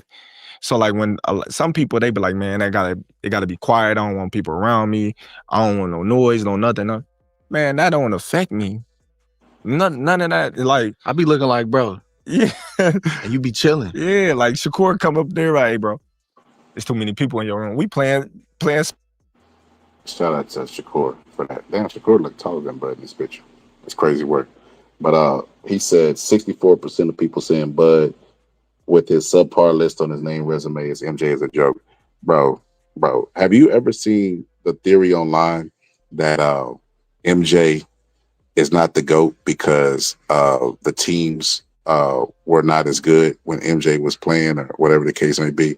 The point that I'm bringing up with that is you could look at MJ on film and see that he's something different than anything that you've seen before, right? Special, you know, tongue out, everything, you know, final shot, just killer instinct, whatever the case may be. Only dumb boxing fans would use a resume argument. And that's why y'all were wrong with Errol Spence, because y'all thought resumes, piece of paper was going to get in the ring and fight for him that night. And that's why he almost got stopped in the second round. And resume, Canelo kept bringing up Bud's resume before the fight. And he said, are you going to be a nobody when I stump a mud hole in your ass? And then he went and stumped a mud hole in his ass. And you're still talking about resume. Like, people like you to me are weird. He said, no disrespect. Bud deserve it. He said, Canelo can't box, he brawls. That's how he gets KO'd. He said, Bivol, Mayweather, and Bud, they all fight from outside picking shots. And that's how they win by on points. I mean, he could have stopped Canelo, bro. Canelo don't fight past the 10th round, bro. Especially this version of Canelo that's burnt out because he's still training like he was when he was 20. Not smart like Terence Crawford. A lot of people think the fight was lost in the ring, and it was. That was the final synopsis. But if you listen to Terence Bud Crawford and you really listening to him, you just hearing him listening to him, Canelo lost the fight when Terence Bud Crawford got advice from Andre Ward about pulling back and not training so hard now that you're getting older on your body, not to run yourself into the ground. Canelo didn't get that advice. Canelo missed out on Terence Bud Crawford locking in on him because Bill Haney told him well before he even fought Errol Spence that was the fight. So he's been studying him since then. You know, he missed out on a bunch of things that, you know, even in negotiations, Canelo was just, he thought this was going to be an easy fight. He thought, oh, the smaller guy coming up, I'm going to beat him. I got 3 other fights on the contract, all the same stuff. Like I said, you look at Terence Bud Crawford, he's doing interview after interview after interview. Meanwhile, Canelo is probably somewhere drunk on a yacht somewhere, drunk, you know, talking about life decisions, and now he got to go get surgery on his elbow. That's the difference from running your body into the ground. That's why after 60 fights, everybody's saying Canelo look washed. Because he don't know how to take a break. He leaving it in the gym. Meanwhile, Bud ain't leaving it in the gym. He said his legs were gone, like you said Bud's legs was gone, right? Well, I mean, Ali said his legs was gone in the interview. I don't know what that has to do with anything, Sir Senior. He wasn't forced. In order for Canelo didn't force Bud to use his legs. Benavidez would, you know. But that's neither here nor there, Sir Senior. You're making me distract from the point and the messaging that I'm trying to send out there, brother. Don't do that. I mean, I dropped the link and we can have a debate afterwards. I do that. Let me get through this clip and I'll drop it. If you feel like you want to pull up and debate or talk about Bud's legs gone, I still stand by his legs being gone. Sir Senior, let me ask you something, Sir Senior. Do you think you being an older guy, do you think that you're going to be able to do next year the stuff that you do this year? Just logically. Let's say you could jump up and touch the net and in the gym. Do you think you'll be able to do that next year? What about the year after that? What about the year after that? Search senior age is a real thing. Terence Bud Crawford is an older fighter. I mean, it don't take rocket science. He's not gonna tell you stuff. You know, some stuff you gotta use logic and reasoning with. He's a human like everybody else. He's just an exceptional human, but he's still human.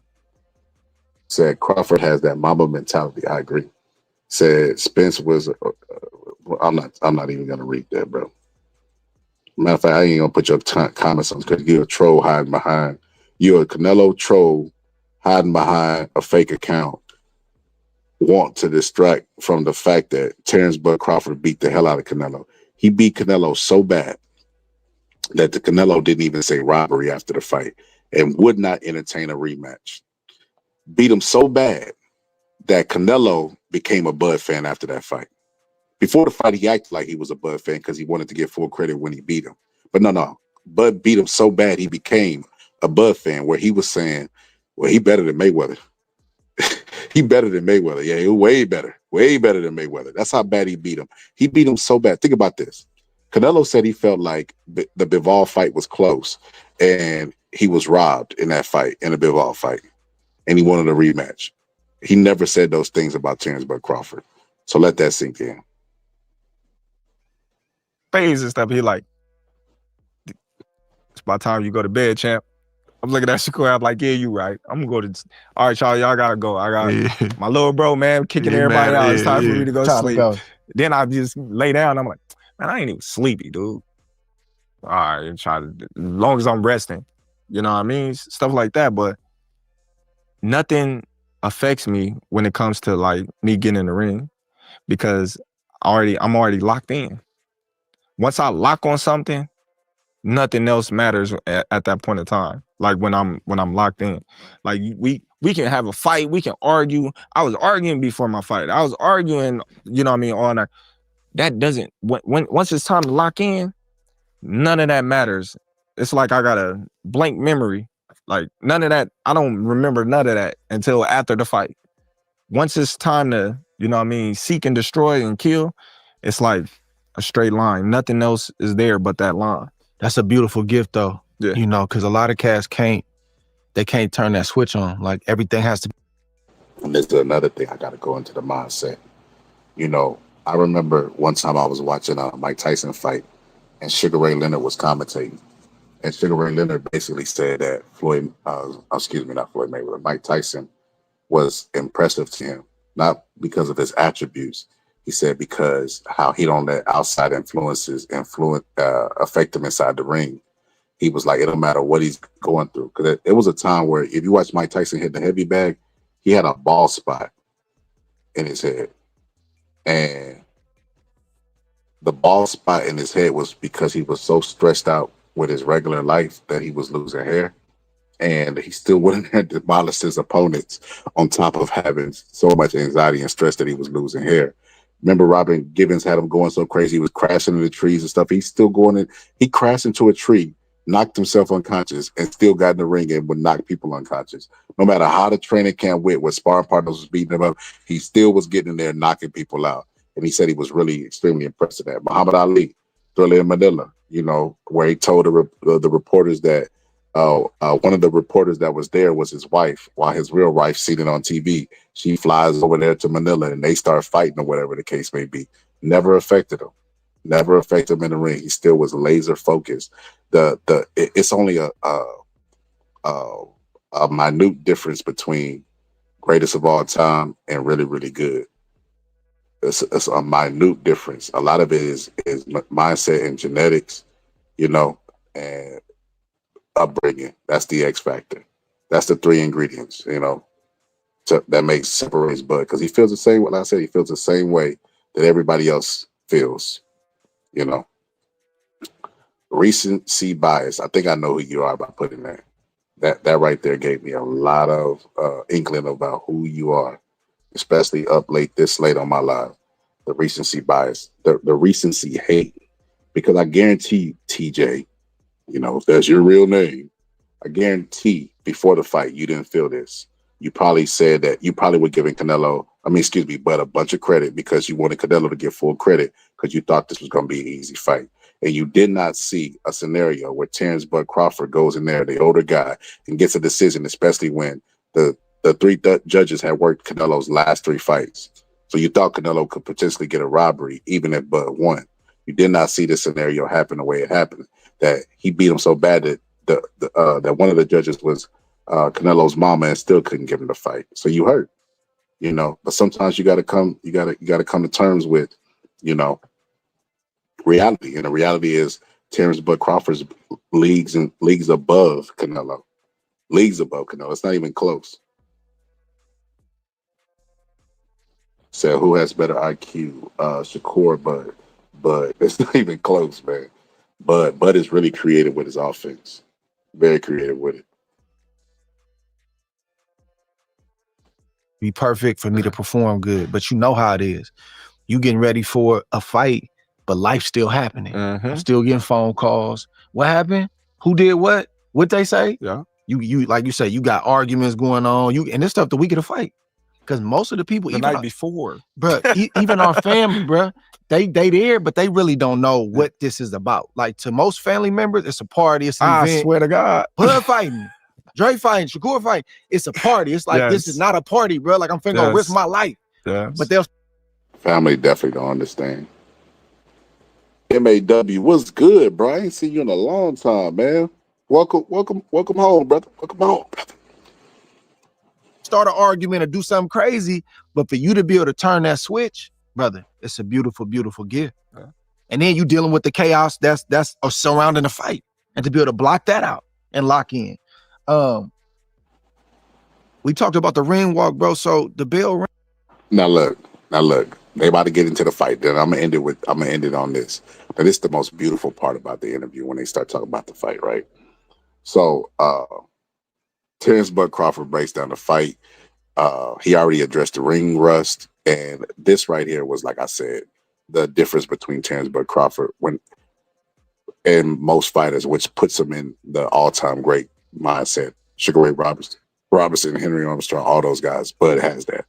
You know what I mean? If reincarnation was a real thing, he one of those fighters, you know. But he talked about the fight. Andre Ward talked about the strength, the yoking up. He always used the term yoke. He talks about everything. So here we go. And you go straight out there, hit him with 2 jabs and stand your ground. So I'm like, okay, so he's trying to send a message. What message were you trying to send? Was that intentional or it just happened in the first couple seconds? No, I'm coming right at you. Because, you know, there was this big blow up thing, like I was scared of him. And that's why I like, man, I ain't scared of you know what I mean? Big blow up thing. Yeah, because he was just like, you know what I mean? He said he didn't say it, you know, but they was saying in the back that personal. That yeah, like I'm scared of him. I'm like, scared of you? Like, me? Oh, man. So I'm like. Y'all catch it? When Andre Ward asked him? He said, me scared? And he said, took that personal? He said, yeah. Ain't that what Michael Jordan always said? And from that moment on, it became a personal thing with me. Big blow up thing, like I was scared of him. And that's why I like, man, I ain't scared of Listen right here. You know what I mean? Big blow up thing. Yeah. Listen right here. Because he was just like, you know what I mean? He said he didn't say it, you know, but they was saying in the back that personal. That yeah, like took that personal. I'm scared of him. I'm like, scared of you? Like, me? Oh, man. So I'm like, when this bell ring, I'm coming right at him. You know, and just let him know that I'm going to be here all night. I ain't going nowhere. Talk me to the fight. So, you know. Here we go. Breakdown. I'm touching him. I'm like, dang. All right. You know, I'm like, he's trying to will me to sleep because I'm like, this dude don't punch this hard.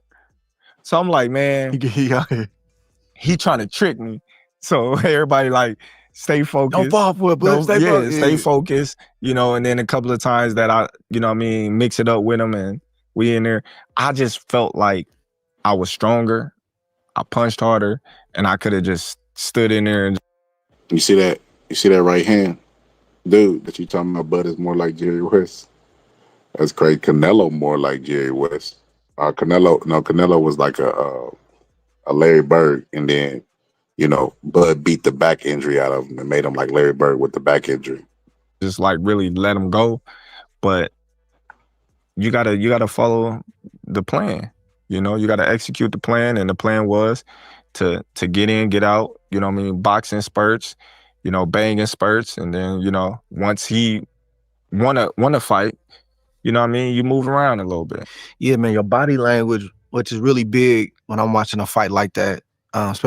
Yeah, bro, you trolling. I listen. Your first comment when you said Terence Crawford was at 140. Tank should have come up and fought, and then you said Bud should fight at heavyweight. Either you trolling or you slow. Either way, bro, that's some insane statements. And TJ, you gotta stop hating. Canelo got beat so bad that he got you want to defend him with words because he can't do it with punches. And it is what it is. He'll never get that win back. You'll never get your pick back. You'll never get that win back. It ain't coming back. Them belts ain't coming back. Even though they still got Canelo ranked number 1, he'll never be the same after Terence Crawford beat him because he wasn't supposed to beat him. Canelo thought he had the judges. A good way that he had the judges, he raised his hand up after the fight like he wanted to fight because he thought they was going to rob Bud. See, when it's a person that's supposed to be scared of somebody, right?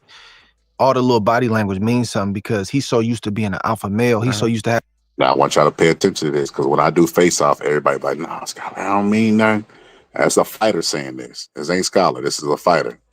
Having his weight, just like you are, that anytime you see somebody that's making a move or it look like they kind of, are you scared or you hesitant, you gonna peep that. You gonna see that right away. I didn't see that from you, man. I seen even when you was moving, I knew you wasn't gonna run. I've never seen you run in a fight before. So I was like, the challenge for Bud going into this fight is, can he be disciplined to box? Because he really don't want to be boxing. He really want to fight. Right. He'll move, but he really don't want to move. Yeah. And Canelo's like that too. He'll move, but he really don't want to move. And he did try to yoke you up though. Yeah. I ain't never seen you get yoked up. I looked, I said, dang, he tried to yoke you. But then you tried to yoke him back, I think, a round or two. Yeah. What you think of? Now watch this. Now this is where my strategic scholarly brain comes in. When he tried to yoke you on the rope. It wasn't that. When he picked me up. So before the fight, my boy Steph pulled up, right? And I was showing him picking Bivol up. I showed him, I think he did it in Bivol fight. He did it in 2 other fights, I believe. I think Belanga, I can't remember the other, maybe Mugia. Like all the fights, he picking his fighters up, and it's a mental thing. He's trying to show him how strong he is. You know what I mean? But in this case, I think it worked against him. Well, I know it worked against him because going down the stretch with a fighter who gets better going down the stretch, you've seen in every fight, Bud has gotten better going down the stretch. So why would you not conserve your energy? It's stupid to pick him up. Like, unless you're gonna pick him up and slam him and hope for an injury, it's really a waste of time. It's gonna work against you, and it worked against him. And Terence Crawford, being the genius that he is, caught it in real time. So let him tell you in his own words. When my hand, but you don't be getting picked up, bro. But it wasn't nothing because it was just like I was too high on his back. You know what I mean? What was you thinking though? I was Optics, laughing. though. It wasn't nothing. I was just laughing. You know what I mean? I was just like, you weren't thinking I gotta get that back? Nah. Yeah. Because it was just like, he picked me up. Oh, okay. You know what I mean? Like, I wasn't worried about it. He used a lot of energy to do that. That's what I'm thinking. And told you, he used a lot of energy. That's crazy.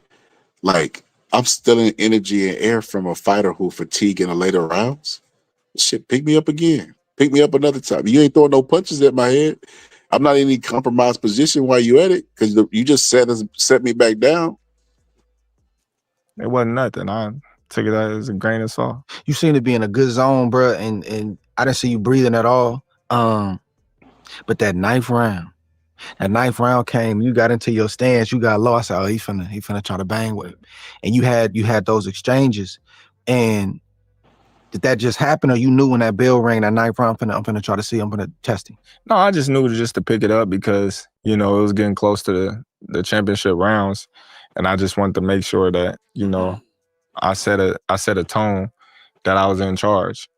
You know, I think I did that in the 7th round too. The 7th, you know, 11th and the 12th. You know, I just wanted to set the tone that, you know, you're not gonna push me around. You're not gonna make it seem like, you know, you the boss.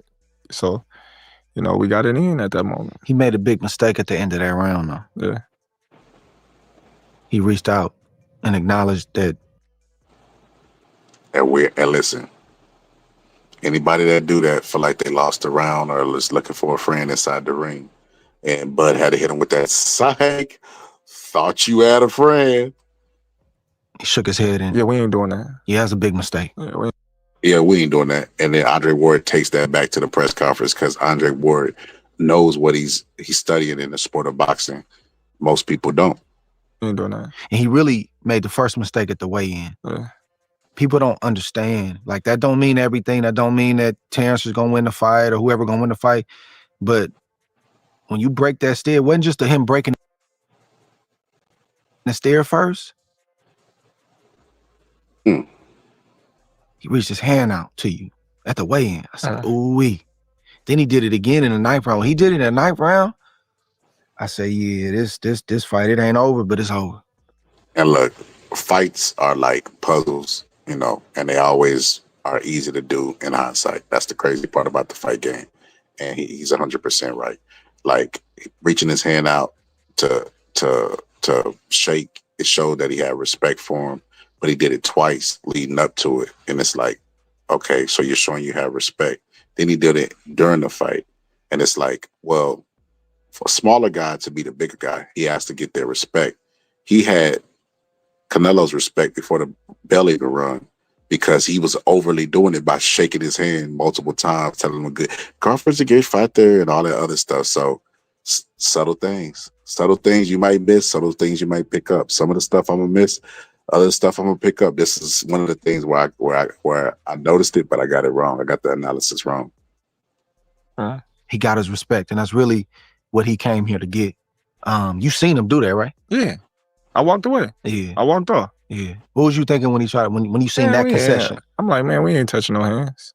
But did you think like, oh, I got him? No, I didn't think nothing. I already knew I had him. I felt like I was winning all the rounds except, you know what I mean, one. I felt like he could have got the, you know what I mean, what was it, the 5th round? You know what I mean? But all the other rounds, I'm like, I'm in control. You know, but not knowing how the judges see it, I got to make sure, you know, from history, I got to make sure I win these championship rounds because we didn't see fights like De La Hoya, Trinidad, when De La Hoya think he got it in the bag and, you know what I mean, he lose. You know, there's so many fighters that, you know, think they got it in the bag and, you know, the judges think different. So I wanted to make sure, like in the Madrimar fight, that I put a stamp on it because they the champion, not me. Yeah, you did that. Like, I really think, like, for me, Championship fighting in the championship rounds while Canelo taking those rounds off, breathing heavy with his hands low. That's crazy work. Me, it's the championship rounds for me is 10, 11, 12. It ain't just 11, 12. And in those rounds, you did that. And you really needed to do that because on the scorecard, you lost that 12th round, but you got a split draw. Yeah. We having a totally different conversation. And maybe y'all run it back or whatever and make more money, but it could have got handled that night. So I think that's just. You heard that? He basically talked about how, you know, if the judges who scored the fight close had went the other way and got a draw, and it was almost a draw. And who knows if Canelo would have gave him the rematch because that fight was so tough. He might have pulled a tank, took a knee, called a timeout, and moved on with the fight because he only got 2 fights. He didn't have to fight Terence Crawford. Wasn't no rematch clause in there. You know what I mean? And even if it was, Canelo didn't have to exercise it. Yeah, the ball was in his court. So I'm glad the judges made the right decision. The instincts that you have being a winner, like when you used to winning, you kind of know like what you got to do to keep winning. So, you know, I thought that was that's the way you're supposed to finish that fight. How nervous were you waiting for the decision, given all the stuff you just named about how Vegas can be? I wasn't nervous at all. You weren't nervous at all? At all. I was emotional because I already knew I had it in the bag. You know what I mean? That's why I dropped down to my knees like, dang, You know, I just started getting emotional because it's like the journey was long. You know what I mean? It was grueling. Like, I remember, you know, about to quit boxing. You know, like, boxing been a love-hate, you know, relationship for years. Like, all the things that I had to go through in this sport, it was just like, man, like, and you finally here. Like, out of all the things that happened, none of it mattered because you did this. And that's why I was just like, man, you know, you gotta thank God, because, you know, he the one that, you know, had it made for me and planned. You kept saying that though before the fight. I heard you. I don't say you keep saying. You said it a couple times that it's already written. It's already written. Where did that come from? Like that mindset, and it's just my mindset, you know. And I remember, it's crazy because when I got shot, you know, a couple of homies was like, you know, scared and like, cause a couple of homies, they had fought, you know, and we knew I was gonna slide. I'm like, man, y'all niggas scared, man. Like, let's go. Like, what we doing? Like, if something gonna happen, it's gonna happen. We can't control it. That's how I always live my life. If something gonna happen, it's gonna happen. Like, me nor you can stop it from happening, no matter what. Boom, I get shot. Bam. Like, damn, my dumb ass got shot. I should have left. You know what I mean? Get shot through my car. So on the stage, I'm like, it's already written. What's gonna happen is gonna happen. You can't stop it from happening. The fans can't fight for you. It's already written. It's destined. That, you know what I mean? I'm here for a reason. You know, it's not you, it's me. I'm highly favored. God is blessing me and showing me and using me, you know, as a tool that anything's possible if you just believe in him and have faith. So there's AG, anything is possible. Nothing that Canelo could do that night that, you know what I mean, was gonna change destiny. So I was just like, man, I let everybody know. You know, it's already written. Like, that's why I wasn't nervous. That's why I wasn't worried, because I knew I prepared myself to the best of my abilities, you know, and that I have the skills and the ability to do anything I want in the ring. Yeah, man, that's powerful, because you got to have the works part. You got to put your work in. You know, you can't be saying, nobody can say they believe in God gonna do this for me, and then you don't put the work in. Faith without works is dead. Mm-hmm. You know, you got to put both in. But to have faith in a power that's higher than you, it brings you a lot of peace, because you know I can only do so much, like you said. But then your mindset, though, that's the part that, you know, I think you can develop that over time, and I think that it can become stronger and stronger. But it's a lot of great athletes in the world that are maybe more skillful than you, skillful than different people, but they don't have that thing that lock in, that deep belief that I don't care what you say, this is what's gonna happen tonight, and then go out there and do it. That's the different, that's the separator. You feel me? That's the different stuff. And that's why you only got so many all-time greats. You only got so many greats, and then you got everybody else. Yeah. After that fight, either the press conference. That's why Terence Crawford ain't everybody else. That's why he's amongst everybody else. Andre Ward broke it down so poetically. I'm going to just stop, and we're going to let that digest. You know what I mean? Giving some real textual stuff, as Kevin Gates would say. You know, but it's beginning to wrap up. I think I'm going to play like maybe 3 more minutes of this, and we'll get out of here. So in the ring, what did y'all have any exchanges? Did he say anything to you? Did you say anything to him? No, he just was thanking me and telling me that it was an honor for him to share the ring with me and things like that. And I was just like, man, same. You know, like, I respect Canelo. You know, like, I've been a fan of Canelo since day one. So, like, to be able to share the ring with him, you know, it was dope, you know, and for him to give me the respect that I always gave him, you know, it was definitely dope, you know, it was dope. I gained a lot more respect for him, the way he handled that, because he could have played, you know, he could have played the role of I did it, I thought I did enough. That's all he had to say is I thought I did enough. And that would have lit up his fan base, and it would have been a whole discussion about it.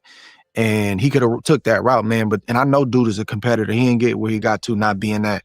But the way he did that, man, bro, I really respect that about him, man. He didn't make no He didn't excuses. take nothing away from your mama. No, nothing. Yeah. Yeah. That's why I said, man, like, it was dope. You know, you got some of the reporters, you know, trying to persuade what was going on in there. And he talking about Ellie setback. He talking about Ellie setback. He said some of the reporters trying to sway because Ellie setback hit Canelo out the ring. Like, I felt like you won. You know, and Canelo was like, I'll go back and watch it. But he knew he lost. He just kept it solid. Like, you know, they like, what was it? He like everything. He has everything. You know, and I was thinking, I was like, man, that's dope because they still trying to take it away from me. You know, they still trying to put their narrative out there. But he like, nah, he got everything. He won the fight. You know, it just wasn't his night. You know, and I respect that because, you know, he handled his loss like he did all his wins. I respect it too, bro. What was the first thing Turkey said to you after the fight? I don't even remember. I think it was like, good job, congratulations or something. Yeah. Can you explain to the people, bro? Because it's a whole lot of confusion online about why you gave them belts back. People really think you got them belts. Yeah, a lot of people don't know boxing or understand boxing and know that it's a tradition that the person who beats the champion normally returns the belts. You know what I mean? Unless they really, really don't like them. And then they have belts sent to them with their name on it. Right? And you were supposed to keep them and you gave them back. Can you explain to people why you had to give some of them back? Well, you know, belts is like a trophy, you know, so of course, after the fight, we get the belts. We get to take pictures with the belts. But them his personal belts. I'm going to get my own personal belts. But we got to return the belts. So the respect that I have for him, just like I have for Spence, you know, just like I have for any other champ that I took their belts from, I personally wanted to give the belts back to Canelo. You know, that's a sign of respect. So, you know, I'm looking for him. I'm like, hey, you know, where Canelo at? They like, oh, he in the press conference. They didn't want to let me in at first because they thought that we was trying to, you know what I mean, be on bullshit or whatever the case may be. So I like, hey, man, open the door, man. I'm trying to give him his belts back. Like, I can come by myself because, you know, I was with everybody and they was just like, all right, you know what I mean? We don't want y'all trying to come in here and bombard his press. I said, I wait, you know what I mean? Like, it's all respect, you know, and I just, you know, told him, thank you again, you know what I mean? This is like a sign of respect. I want to be the one to give you your belts back because... Yo, when has Terence Bud Crawford ever... Well, I was about to put my foot in my mouth when I thought about it. So, yeah, he did. Listen, Terence Bud Crawford is that guy. Everybody know Team Crawford out. Get active. So we already know that, right? He did swing on Benavidez Jr. But when has he ever got into a fight after the fight? I don't know why they thought he would be on that type of energy. He was crying, had his Michael Jordan moment in the ring.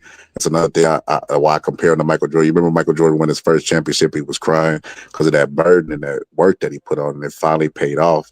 He said after the Spence fight, he didn't even know how to feel. After this fight, he knew how to feel because he had worked it and people couldn't rob him of this moment, even though you got people in my chat still trying to rob him of the moment. You had reporters there still trying to feed Canelo narratives, and Canelo would not. He stood on business. You know what I mean? Hopefully he stay on business. Don't do like Errol Spence. Errol Spence said, if I had an excuse, I wouldn't give you one. You know, and then all of a sudden the cataracts come out. You know what's really interesting? I seen a video the other day and these dudes were talking. They was like, bro, we owe Errol Spence an apology. He was like, he was fighting Godzilla. Look at what he did to Canelo. There was no way Errol Spence was going to win. I thought that was hilarious. Oh, my God, it was so funny. But, yeah, it's true, too, by the way. But, yeah, I love that Terence Bud Crawford went and gave him his belts back because he really respected him. It was about legacy. It wasn't about disrespecting him. It was just about what he said, living up to his purpose, you know, carrying out his dream because Canelo was a part of his dream. And he just had to be humble enough to realize it, like my opening intro says. Says Scholar, a lot of people are trying or will discredit this win. They absolutely are trying, Echo, but they can't. They can't, Echo. They can't because I'm not going to allow it, and that dude, everything I said before the fight about what I would say after the fight, I'm saying it. I wasn't just talking just to talk. I was evaluating what this win would mean for his career.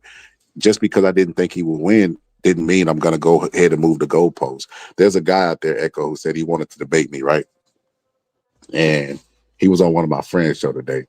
And he was like, yeah, I do remember you. Why you don't want Crawford to fight Benavidez? This dude was calling for Crawford to fight Benavidez 3 days after the fight. So he ain't even had the parade yet, and he already calling for him to fight. Same thing with Turkey. You know what I mean? Already calling for him to fight Benavidez. You just like, bro, what? Like, what? 3 days after the fight, you gonna try to make him fight. He just won the titles. 3 days later, you're a YouTuber / matchmaker, and you already want him to fight the guy who Canelo refused to fight for 3 years. Can't make this up. But yeah. You didn't have to fight me, and it's just, a sign of respect. That's one thing I've always respected about you, bro. Is like, you are a competitor, but when you win, you don't disrespect nobody. You don't try to, drag nobody through the mud. Like the same thing with Spence. All the talk that was had and all the stuff that was said, not just from him, but just fan bases. You could have easily did that, and been like, I told y'all. And you did do that, but it wasn't in a disrespectful way. And you probably could have celebrated more, and you didn't, bro. So I respect that about you. You know when to be a competitor and when to be a man. Shout out to Bud for being humble, man. Because if that was me and Spence, I'd have did all kind of nanny boo boo. That would have been my nanny boo boo moment. I wouldn't went in the locker room to fight, but I definitely would have slid a note up under the door that said, "I told you." Fish fry, something like that, because that was a whole lot of disrespect he had to put up with from the team, from everybody. But yeah, I'm gonna go ahead and table it there. I was gonna open it up, but I ain't gonna lie to you, I'm a little fatigued. I'm gonna go ahead and stop this episode, edit the other clips that I got on ice, and then I got a members only.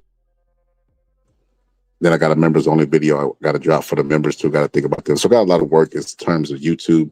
We'll be back later on today. Well, maybe tomorrow early morning. I don't know just yet, but we'll be back with another dope live. Like this one was dope.